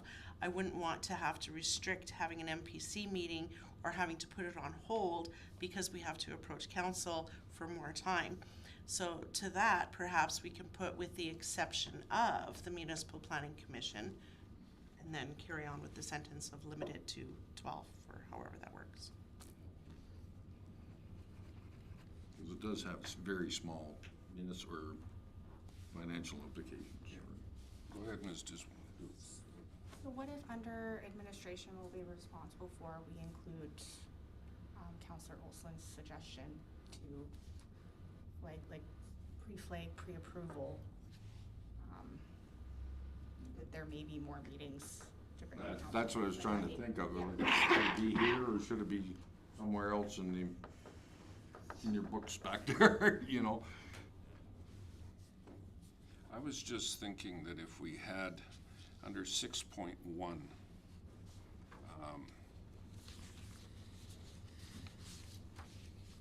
$50 per day or part day, up to 12 meetings per calendar year, unless approved by the CAO for all appointed bodies. That way it's a quick, Exactly, it's next door, across the hall type thing. we're setting the policy for 12 meetings, but if it's more, we understand administration's doing what they can to make sure that we meet those budget targets, and they're gonna do everything they can, including giving our committees extra meetings if needed. That's certainly Mr. Mayor, members of council, that's certainly, I think, the least bureaucratic way to deal with it, for sure, and you know, 'cause then we don't have to do an RFD and come and. Yeah. Because I understand Ms. Lane's point, like, we certainly don't wanna get into a situation where, you know, we can't have an MPC meeting, cause, you know, we don't have authority to have the public members there. And now a controversial, or a potential controversial development is deemed approved because we didn't meet our 45 days. So that's, you know, that's the situation that Ms. Lane is talking about, and I absolutely get it. Absolutely valid. And I think the question for council is there a situation where you'd say no? And if there's a situation where you'd say no, then you might wanna think about whether you wanna delegate that to me. If you're looking at it off the top of your head right now, go, we're probably never saying, like, this is administrivia, like, this is a step that, you know, we're gonna say yes anyway, then absolutely, I would say, then delegate it off in the policy. Just came up with an even better option. So it says appointed bodies excluding intermunicipal subdivision development appeal board, ISDAB, comma, MPC, and ad hoc committees. I think we should still throw them under the bus. That gives MPC that variance that they need to have the meetings that they want. I think With- either one works. I think the simple one is, you know, outside of this is you delegate the CAO to be able to authorize, right? And like I said, but for council, the answer is, or the question is, if you can envision something where you'd say, no, we're not approving that meeting, then you probably wanna keep it. If you're looking at yourself right now and going, I can't imagine why we would say no to a meeting, then absolutely delegate it. Sorry, Ms. DeWitt? My other question is really the only one we're talking about is the community services board. And I believe it's in the bylaw that they only meet 10 times a year or at the call. So are they really going to exceed 12 meetings a year, and is that really necessary in that point at all? No, it's not the community services board, it's MPC. No, but I'm saying if you take out the $50 per day up to 12 meetings per calendar year, I'm saying community services board is the only one, like, other than MPC, but it's in their bylaw how often they meet. Yeah, 'cause we don't pay library board members, right? No. I don't think we, So yeah, maybe, I mean, that's the other option, is it's in their bylaw that they only meet X, but this policy would give me the ability, if Garnet came and said, like, if you delegated that down, would give Garnet the ability to say, hey, I know the bylaw says this, can you approve another meeting? Now, the question is, if it's not in the bylaw to delegate, can you actually delegate it? Probably not, technically. Go ahead, Ms. Lane. Just gonna get part of this conversation here, but then theoretically then, do you really need it in the policy? Do you really need a statement that says that it's limited to if it's already in the bylaw? And that's Miranda's, question. Do you just get rid of the 12? Because, Yeah. Community Services Board says 12, you probably can't delegate that off anyway if it's in the bylaw, right? We'll get rid of the 12. Without altering the bylaw, probably I not. don't think there's anything in ours with regards to the amount of time that we need. So if we just So get we rid have of to have X 12, amount of that might members. work. Get rid of the 12. Yep. Let's get rid of 12. Get rid of the 12. Hash market. There's a solution, we just have to find it.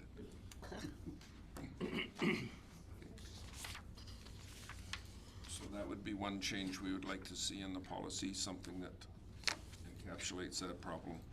Friendly amendment. Is there anything else you had, Councillor Olson? No, that was it, Mr. Mayor. I just had,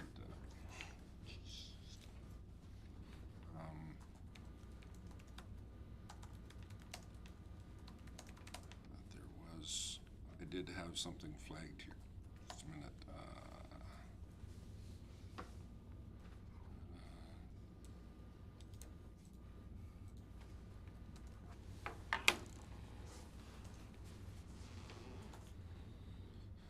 A sentence that didn't quite make sense, but if I find it again, I will flag it.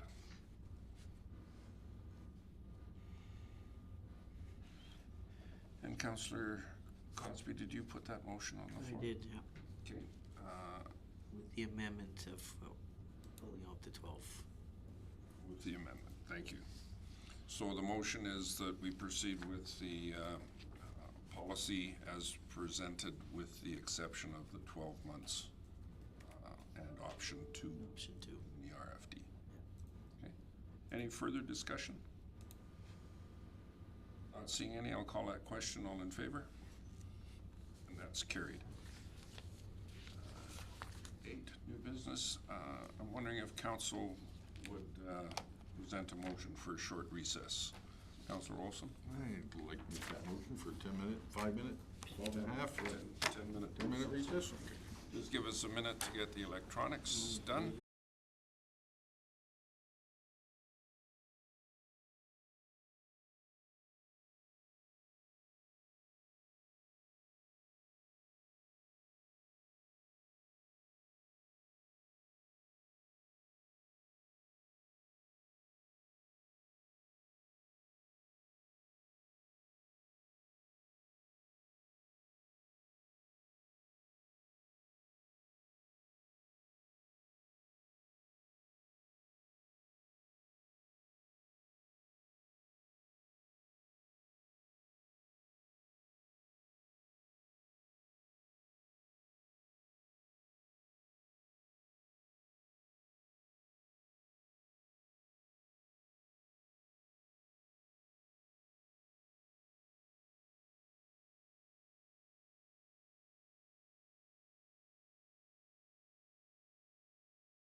A lot. All right, call our meeting back to order. 9.1 on our agenda. Councillor Butcher, you have a report? Yes, I do, Your Worship, and I made a mistake in it. There was only 4 resolutions, not 5. And it's as reported, but what really resonated for me from FCM was when we were told plan to tomorrow with yesterday's tools. I think we have tough times coming to us. You know, because there's not gonna, we can plan for tomorrow, but we're gonna be stuck with the same challenges we have now. Federal, provincial funding, and all the other things that are coming forward to us. That really resonated to me.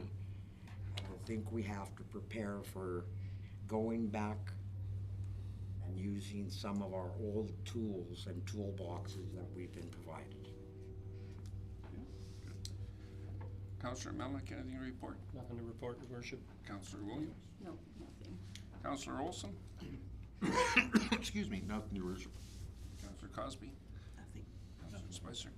And I don't have anything, my report last time was too long anyway. Look for a motion to accept reports as presented. Council reports as presented. Councillor Butcher, thank you. Call that question, all in favor? Administration. Ms. Lane, we have your briefing in front of us. First. Thank you, Mr. Mayor and Council. Business licensing year-to-date, as of today's date, is now up to 103 with 2 new businesses as reported. Also, special projects supporting local business barbecue we would have enjoyed seeing more businesses to come out to support local businesses and to enjoy in the appreciation to that. Moving on to the Reimagine Redwater Grant Program, you'll note there that 1 is qualified. We're currently waiting on a building permit approval to come back in order to completely review that application. Development permits as of today is 112, 2 commercial, 9 residential, 1 industrial. And then moving on to 30-day focus to put emphasis on 2026 budget, started planning for that. Business visits, the NRED grant application, which is the Northern Regional Economic Development Grant application that I'm currently working on, and that's in support of economic development initiatives that you'll be seeing come across your table. And again, MPC member recruitment, we are still looking for 2 MPC members. We did have 1 application, however, she withdrew her application. And also, as another important note, is I'm looking forward to holidays until July 8th. That concludes my report. Thank you. Any questions for Ms. Lane? Thank you for the effort you put into the business barbecue. It was unfortunate we didn't have more businesses. It was really nice that we had several general public just walk up, ask what we were doing, why we were doing it, how much were the burgers, that kind of thing. So it did attract a lot of attention. Putting the tent up in Devonian Park was a good marketing strategy for that event, and thank you for all the work you put into it. It was appreciated. And I think Councillor Olson, Cosby, Butcher, and myself enjoyed the interactions that we had, and I know Mr. Davison and his crew enjoyed the burgers, so it worked out good for everybody, so thank you. Next, Mr. Davis, you're up next. Hey, Mr. Mayor, members of council. Just, again, I've got some stuff highlighted in the report. There's a fair bit to take in, so hit me with your questions at the end. I'm more than happy to answer them.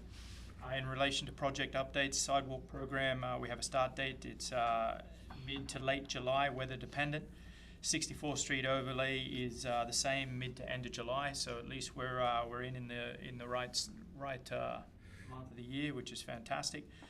Our Tenco sander has arrived. The truck's been into industrial machine. It's going to get installed by Tenco Just saves a little bit of time and obviously make sure it's done right.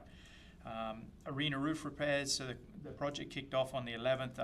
Obviously we had that period of rain which delayed it until the 16th, but they're, as you can see, they're up there today and continuing on again. I'm going to leave that till the end, and it's looking good so far.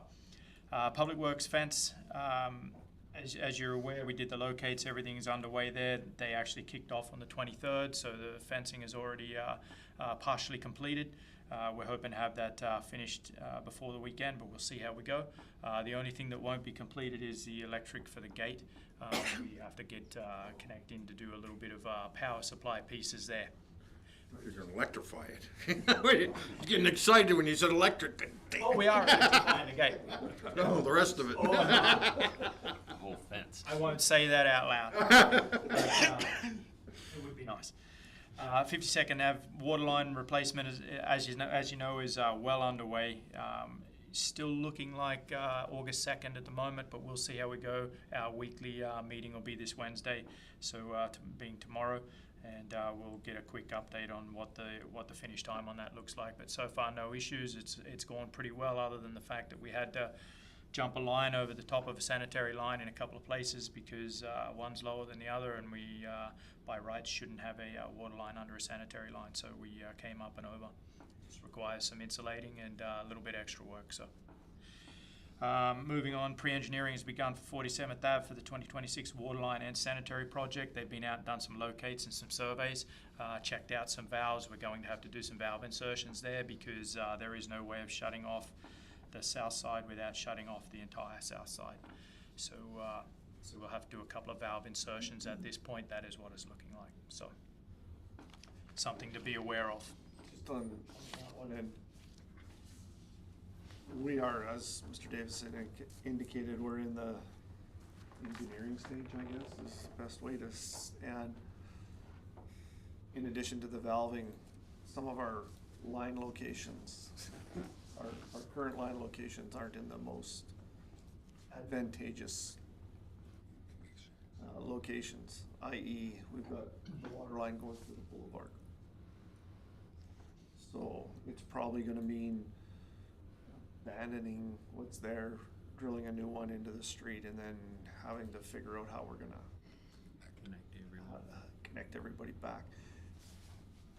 Yeah, it'll be the services that pose a problem there, because obviously if we're moving it out from the boulevard and we're moving it into the street, there's a section of service connections that will have to be done. And with the age of some of the pipes, that could be a problem. So we'll wait and see what AE comes up with and what the engineers can come up with, and then we'll shoot them down like we usually do. Just joking. But at the end of the day, we'll see what they come up with, and then we'll go from there. So. I'm more concerned about what it's going to do to any cost escalation on the project. That's, our preliminary cost estimates might. The valve insertion alone is going to be pretty reasonable, because we'll have to cut holes in the road and then shut services off and kick them back on. Probably a hot tap, but we'll see how it goes. So stay tuned. We will have more once we start figuring this out. This is the issue when you go underground, is that sometimes it doesn't quite look the way it's expected to. So. Assisted, just speaking to Public Works, they assisted utilities and completed building up banks and roadways, removing vegetation from the industrial lagoons, and we'll be capping it off with gravel at the end of winter operations, just to give you an idea what that is about.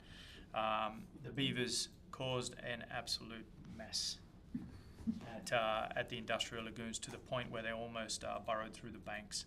And so we went in, put some riprap in, and put a new top coat on it. Looks very nice. At the same time, we took out the cattails, bulrushes in there with the claw of the backhoe, so it looks a whole lot better.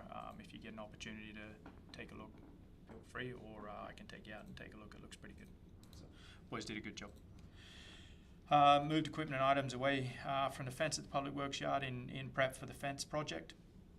Replaced delineated marker posts on the walk and trail at Oka Park Road, which was great.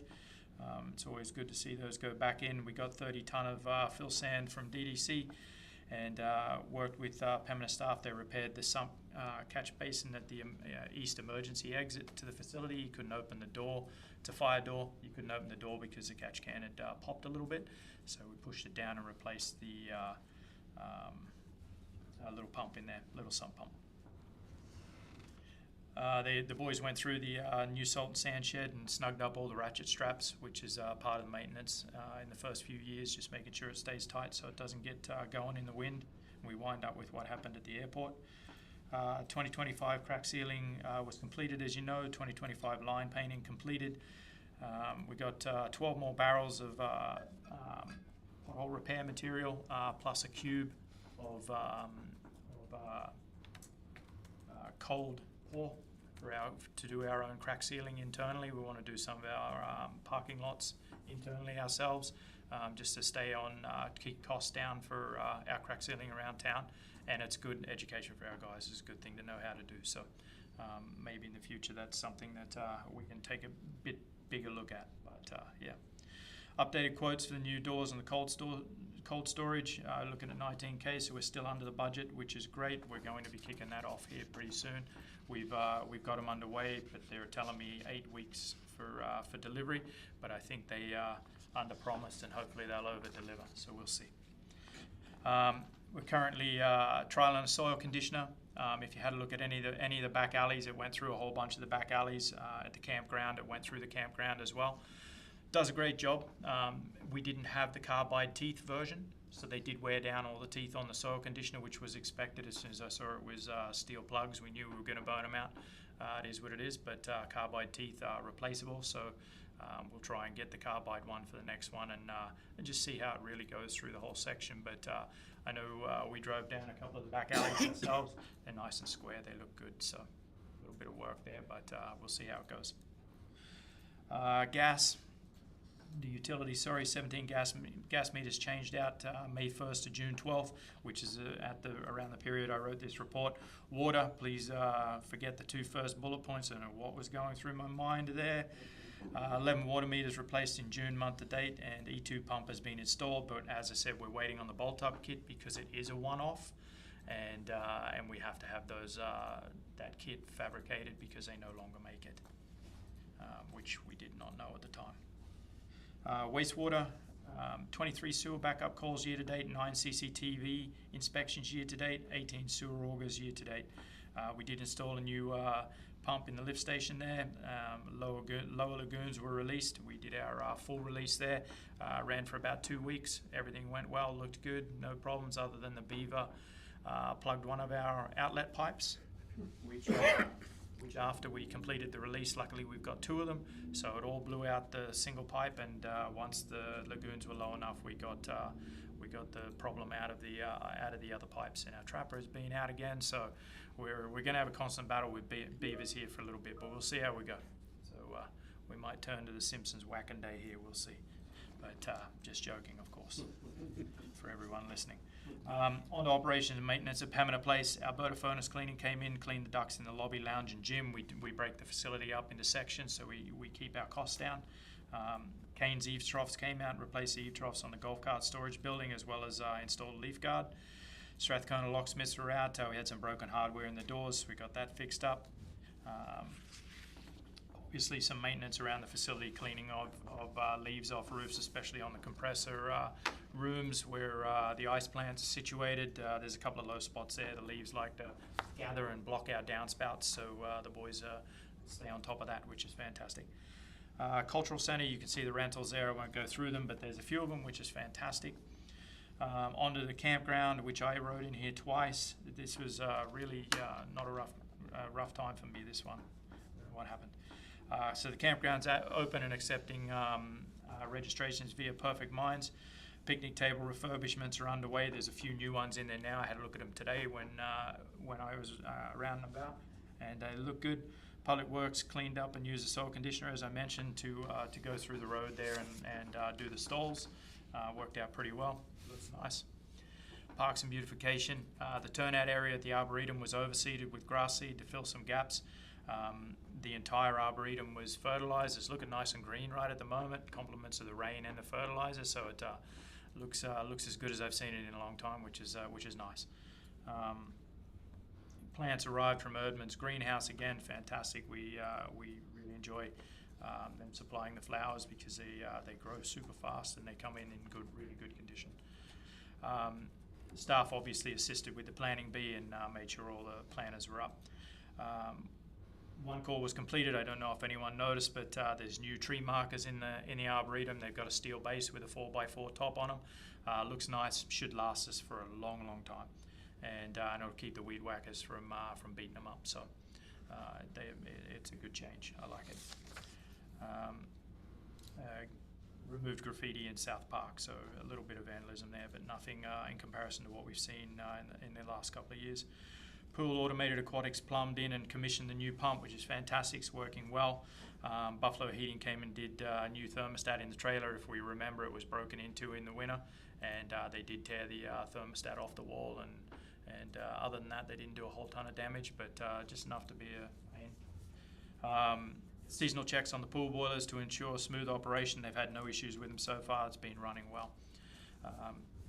Just a little stat here. On May 28th, the pool opened, and within half hour, it had 50 people already through the gate. So it was a good thing to see. And the pool's running pretty well so far, so it's great. Program, Summer Pickleball moved to the field house. Summer Programs Guide was released, and registration has been successful via Perfect Minds. So far working out pretty well. 133 registrations in summer programs as of June 16th. If Charity was here, she has that figure right on the top of her head. I do not, but it is a lot more currently. And I believe we're over the 3K mark in reference to revenue at the moment as well. Home Alone course scheduled for July 2nd. It's 100% full. Babysitter course was scheduled for July 4th. It is filled, and we can't even get the LITs in there. We have a waiting list on that one, so it's looking good this year. Events collaboration meeting between community groups, June 18th, 2025. One of the things we might talk about in the future, but I'll be attending the next one. Golf tournament, August 7th, registration opened on our website, so we are using the website this year. We noticed a couple of other places were doing it. We appreciate your mention there, Mayor, Mr. Mayor, and so we're running it on the website. Seems to be working well so far. Discovery Days parades, August 18th, and Meet the Community Night on September 3rd. Grants and sponsorship, we received our 5K Fieldhouse grant payment from Pembina Pipelines, and big shout out to them. We really do appreciate their ongoing support throughout the facility. On to OHS. Today we met with our local assigned OHS officer in reference to the Government of Alberta's Occupational Health and Safety Municipal Districts, Towns and Villages 2025 to 2026 initiative that includes our town. The initiative will focus on, but not limited to, and this is right from their email to us. So psychological hazards, harassment and violence, worker tasks when workers come into contact with, caught in equipment, struck with objects, tools, equipment, and falls and jumps, along with the town's internal responsibility system, and a focus on young workers will be addressed through the OHS inspections. And OHS officers will be visiting town from today right through to March 2026. So we don't know when they'll be here. They do intend to do site visits, and that's how it's going to run. Do you want me to mention that piece today? Yeah. So today she asked me if I had any projects running, and I told her all the projects we've got going on in town, and she said, you know what? I told her about the roof at Pembina Place, and she said, you know what, do you mind if I drop by? And I said, yeah, no, absolutely not. I was there on Friday, and they had their control zone set up, and it all looked good. Well, sure enough, she goes over there today. Guess who was working outside the control zone? So she stopped work, ordered them, and that resulted in me sending a lovely email to their upper management, and going over and having a chat to the crews on site. We have been assured that will not happen again, and it is what it is. But maybe look a little bit foolish, so it is what it is.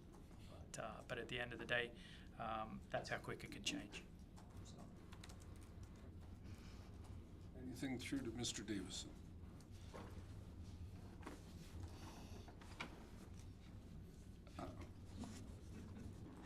I have a couple of things. For sure.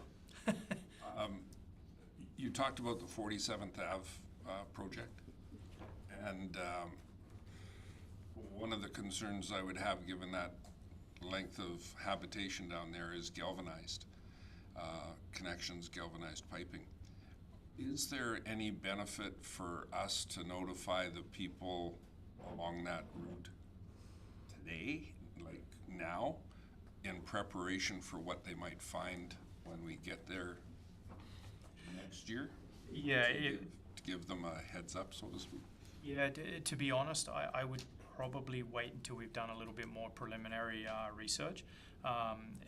Just because we're in that stage of, okay, here's what we think we've got, but we're going to do some confirmation. We do know that the valving is going to be an issue. We do know that it looks like the line is in the boulevard, but we just want to confirm some stuff up. Once we get an idea of what, because the intent is that we'll get this all fleshed out this year and be ready to tender immediately. So we'll have it looked at in the next couple of months. Yeah. I just want to get a little bit firmer grasp before I alert everyone or put a little bit of panic out there. So, but I can assure you we will make sure we cover every base we possibly can to make it as smooth as possible. So. How is Perfect Minds working for the campground? I see we've got a few folks in there. Yeah, so far no issues. So far it's been working really well.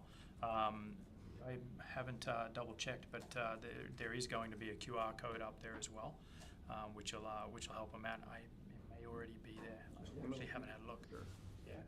So so pretty seamless. The QR code is pretty easy for a lot of people, but yeah, you know what? We're pretty happy with how it's working. It's been rolled into registrations for summer programs, as I mentioned. So there's a big wad of things we've already taken away from paper and put into that system that's just eased our time, so to speak. We noticed at the barbecue the Arboretum markers. Very nice. Yeah, they're a long steel spike, 36-inch. They're a solid piece. We're actually throwing up the idea of putting our dog poop stands on them, because people have a tendency to break our stands at the moment. We've lost 2 this year already, but it'll also save us from the weed eater. As you know, when the weed eaters go around, they chew away the base of those pieces, and it looks a little bit unsightly. So I think it would be possibly a good addition. So. You mentioned pulling some branches and trees and stuff after that storm that went through and whatnot. Yeah. Do we do any documentation of some of the trees and the problems during the year for our arborist in the fall? Yeah, so at the moment, that is one piece we're definitely lacking. So our stumps have been accounted for, and location has been accounted for, our sidewalks. Our trees are our next project. So we'll start, I was actually talking about this the other day, but we're potentially going to section out the town into 4 sections in reference to tree trimming, because I'm not a big fan of a shotgun approach. Mm-hmm. I don't like I don't really like having an arborist just run around town and trim what they think needs trimming. Not that I don't trust them to do their job, I absolutely do. But I think we would be, for the money we spend every year on trimming trees, we would be wise to section out our town and have them concentrate on a section a year. And but there's always going to be trees outside of that section that'll be noted as an issue, and we can deal with those absolutely. But sectioning it off will allow us to inventory and make a stronger list, and build that better than it currently is. Well, I think that'll help you finish projects in that area too. Like, we'll bring up the stump thing again, right? That way, you've done this area. now finish, you didn't come back and take the Absolutely. stumps out, so get the stumps out, or whatever it is. And that's the problem you get with a shotgun approach, is that you start a project, you move on to the next one. It's like the pellets coming out of a 12 gauge, right? So you start here, and then something comes up over here, so you go over here. And I just like to concentrate on an area, and then you get that area sorted, you move on to the next one.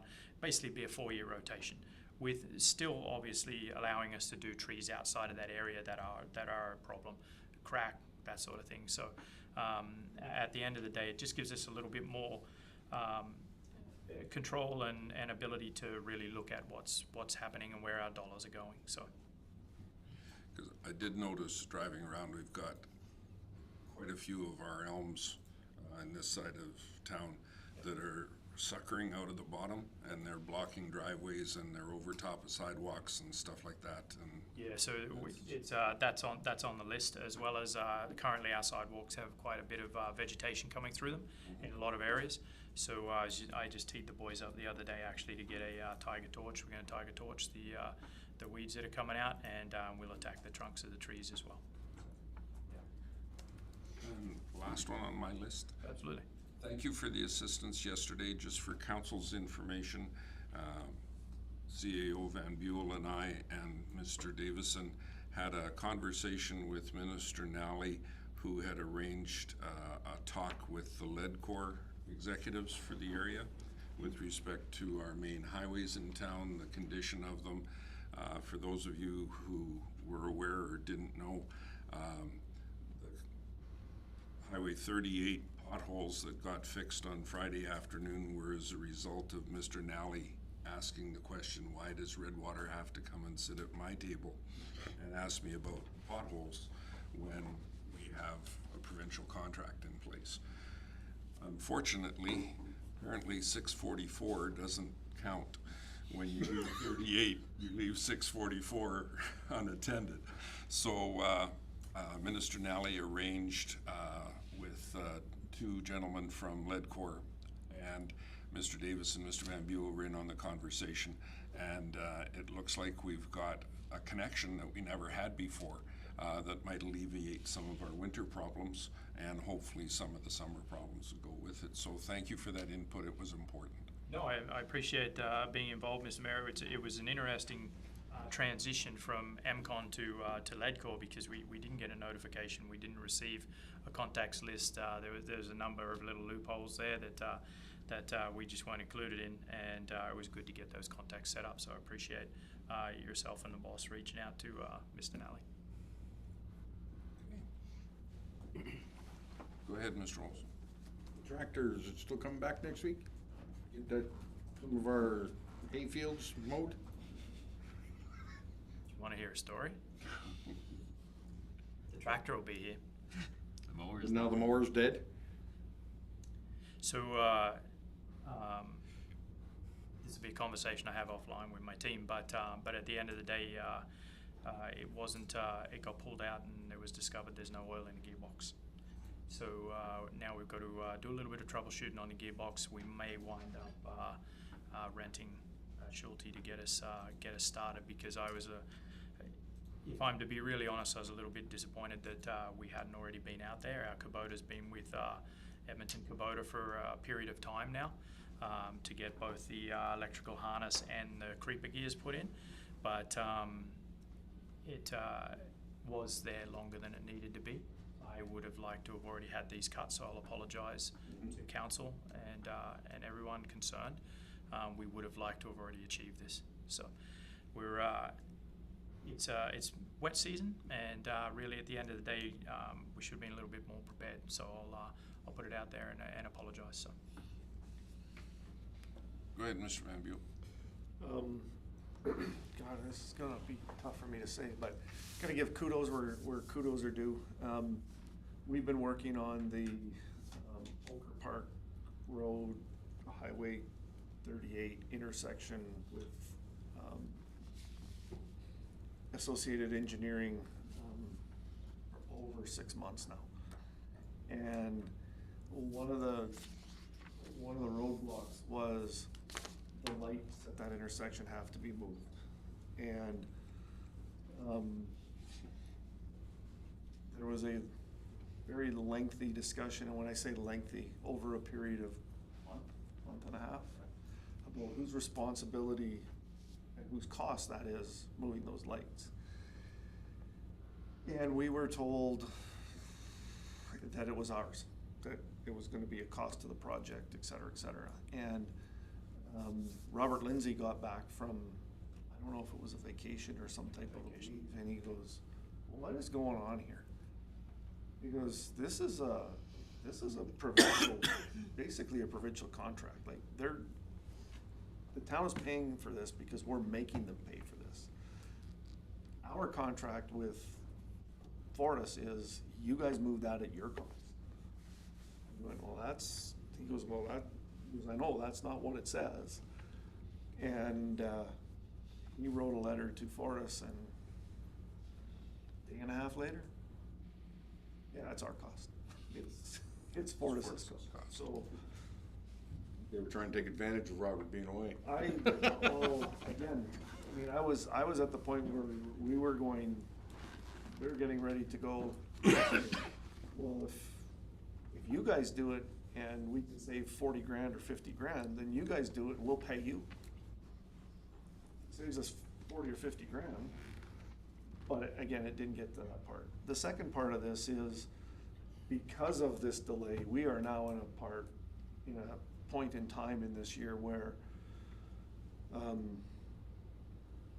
contractors are full. So contractors who do regular work for, and know the ins and outs about dealing with transportation, economic corridors, et cetera, they're pretty much full. So if you want them to get onto a project, you're gonna pay a premium. And once again, I'll give credit where credit's due. We had a quick discussion. It was, again, AE initiated this conversation with Transportation Economic Corridors. And in a matter of a day and a half, basically, what we've got back is, look, it's obvious the town is doing, they want to do this, but we're not going to put any roadblocks in the way. If you need to amend your roadside development permit, give me a shout and I'll sign off on it, and we can do it next spring. So that's a bit of a relief. But make no mistake, the longer we go on this, the more those costs escalate. So once we get the final design, we'll be able to get a better idea of what those costs are. The other thing is, we have a new project manager from AE dealing with this. They had some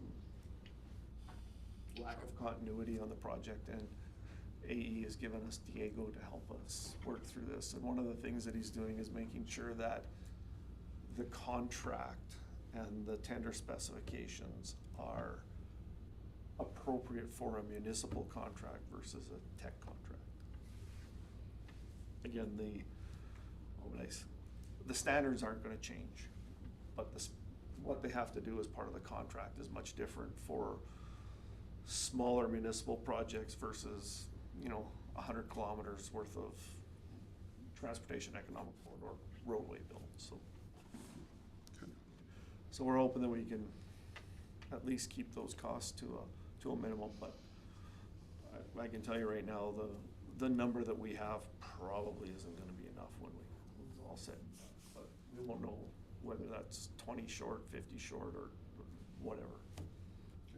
We'll know that later on. But again, publicly, just want to give, again, credit where credit's due. Transportation Economic Corridors really stepped up here in the last 3 weeks and helped us out with this project to get it back on track. So. Anything else for Mr. Davison or Mr. Van Buell? Thank you very much. I believe, Ms. Tingley, we're in your hands now. Thank you, Mr. Mayor, members of council. So this past month was a pretty heavy tax month. You'll notice the May compared to April balances. We're seeing some movement from 2024 through back to 2021 with those arrears. It's still not where we'd like them to be, but we are working towards chipping away at those balances. 2025 saw the most significant change with the issuing of the property tax notices. So that balance represents the January 1st penalty, plus the property taxes, the municipal property taxes, less the pre-authorized payments. So following our last meeting, the auction date has been set for November 18th, 2025. The one property that is up for auction has been appraised, and you'll see that RFD on July 2nd. The tax notification process that began this March, we saw a lot of movement in properties on notification paying up those balances. So there's one property owner that's expressed interest in establishing an agreement, so we're hoping to come to an agreement with them so that we can present something to you on July 2nd as well. Otherwise, it will come to you in the fall. With the pre-authorized payment recalculation in June, we saw an increase in opt-ins for this plan. There's a lot of banks that aren't paying the property taxes as part of their mortgages. Alternatively, people are opting into our pre-authorized plan, which is awesome. Liz is in the process of reviewing an annual EFT program to capture the residents who want to pay once a year without the added hassle of contacting their bank to increase their debit limits, because that seems to be every year someone comes in, they try and put $3,000 on their debit card and they can't. So just trying to make it easier to facilitate these payments. As I outlined in our June 17th meeting, we did under levy the Alberta School Foundation Fund balance. The RFD in the minutes of the June 17th meeting really outlines all of the parameters of that, but I'll just go over it briefly for the purposes of this meeting and for anyone listening. So the levy portion that was included in the property taxes was the balance per the March 7th invoice. The statement of intent was received 7 days later. That reflected the annualized amount at the higher rate. Per the MGA 359 Section 3, if in any year the property tax imposed to pay the requisitions results in too little or too much revenue being raised, council can reduce or increase the amount of revenue to be raised for that purpose in the following year. Per council's direction, that is the path forward for us for next year. Okay, moving on to utilities. So utility arrears for June 16th were just under $24,000, a significant increase over the previous month, which resulted in a increase of 48-hour notices, 35 compared to 25 in May. However, we saw no shutoffs in June. Fortunately, people were able to make the payments before that or make arrangements, so that was really great news. So over the summer months, we will be looking at updating a 48-hour notice process to the Corporate Services Committee in the fall, so stay tuned for that. Outline of our bank account balances, a really strong cash position right now. We're reviewing some options to start incorporating like a cash projection or cash flow analysis for your review as well. Once we've ironed out some details there, that will be included in the COW report, hopefully in the fall. Going over the May financials, again, there's always a month delay in the exciting things that Garnet reports and what is in the financials, because that's just, accounting's always living in the past. But again, you'll see on the taxation side of things, we did levy our taxes, our municipal taxes, in addition to those requisitions, the school fund, homeland housing, and the designated industrial. Those flow through, we collect the money, and then we remit them where they're needed. So again, we have no control over those amounts. We just collect on behalf of other agencies. Really exciting for the pool. So first month of the pool revenue, over $10,500 collected compared to $9,100 in May of 2024. So really great news. Outline some expenses there for your review. Any questions, let me know, and Garnet, I'm sure will explain them to you. Beginning of this month, Matt and I attended the GFOA conference in Lethbridge. It was both of our first time in Lethbridge. Really nice city. We took advantage of some great networking opportunities, sat in on a demo of a program, an ERP that I, for some reason, cannot say out loud, but Sylogist? Someone has to say it to me a few more times. Sylogist. Did I say it right this time? We're gonna move on. So we're really excited to start pursuing options as like what comes next when we reach Diamond end of life in 2029, and what that looks like in terms of cost, which is less exciting, but something to plan for. We also attended some breakout sessions, including employment law, a case study on improving financial reporting and asset management. Looking forward to the next conference in Calgary next year. And we completed the 2024 lap audit, which is less exciting than the conference. Some things to note that are upcoming, budget. And that concludes my report. Anything from council through to Ms. Tingley? Including on the summary of the financials, anything? No? Not seeing anything, thank you for that information, it's great. And council action list. I'll go through it. Okay. Not a whole bunch. New controls trees and shrubs. Mr. Mayor, you and I signed that policy today, yesterday, and two, as well as the asset management policy. We've signed off now. The maternity and parental leave bylaw to present at December Cal meeting. We'll kick that off here as soon as we get through our tax time. And the proclamation request happened, and of course the bursary we just dealt with at council tonight. So other than that, I don't think there's anything real outstanding on there. Anything on the action list? Not seeing anything, I'll look for a motion from council to accept the administrative briefings. I'll make that motion. Councillor Butcher, thank you. Discussion? Call that question, all in favor? And that's carried. For a motion to move to closed session. Make that motion. Okay. Call that question, all in favor? And that's carried.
making it okay. You're up and Motion to come out of closed session. running. Discussion, all in favor? That's carried. Oh, Councillor Olson? Motion to adjourn. All in it? Steve, can I ask about Public buildings. So I'll call a question on the motion to adjourn. All in favor?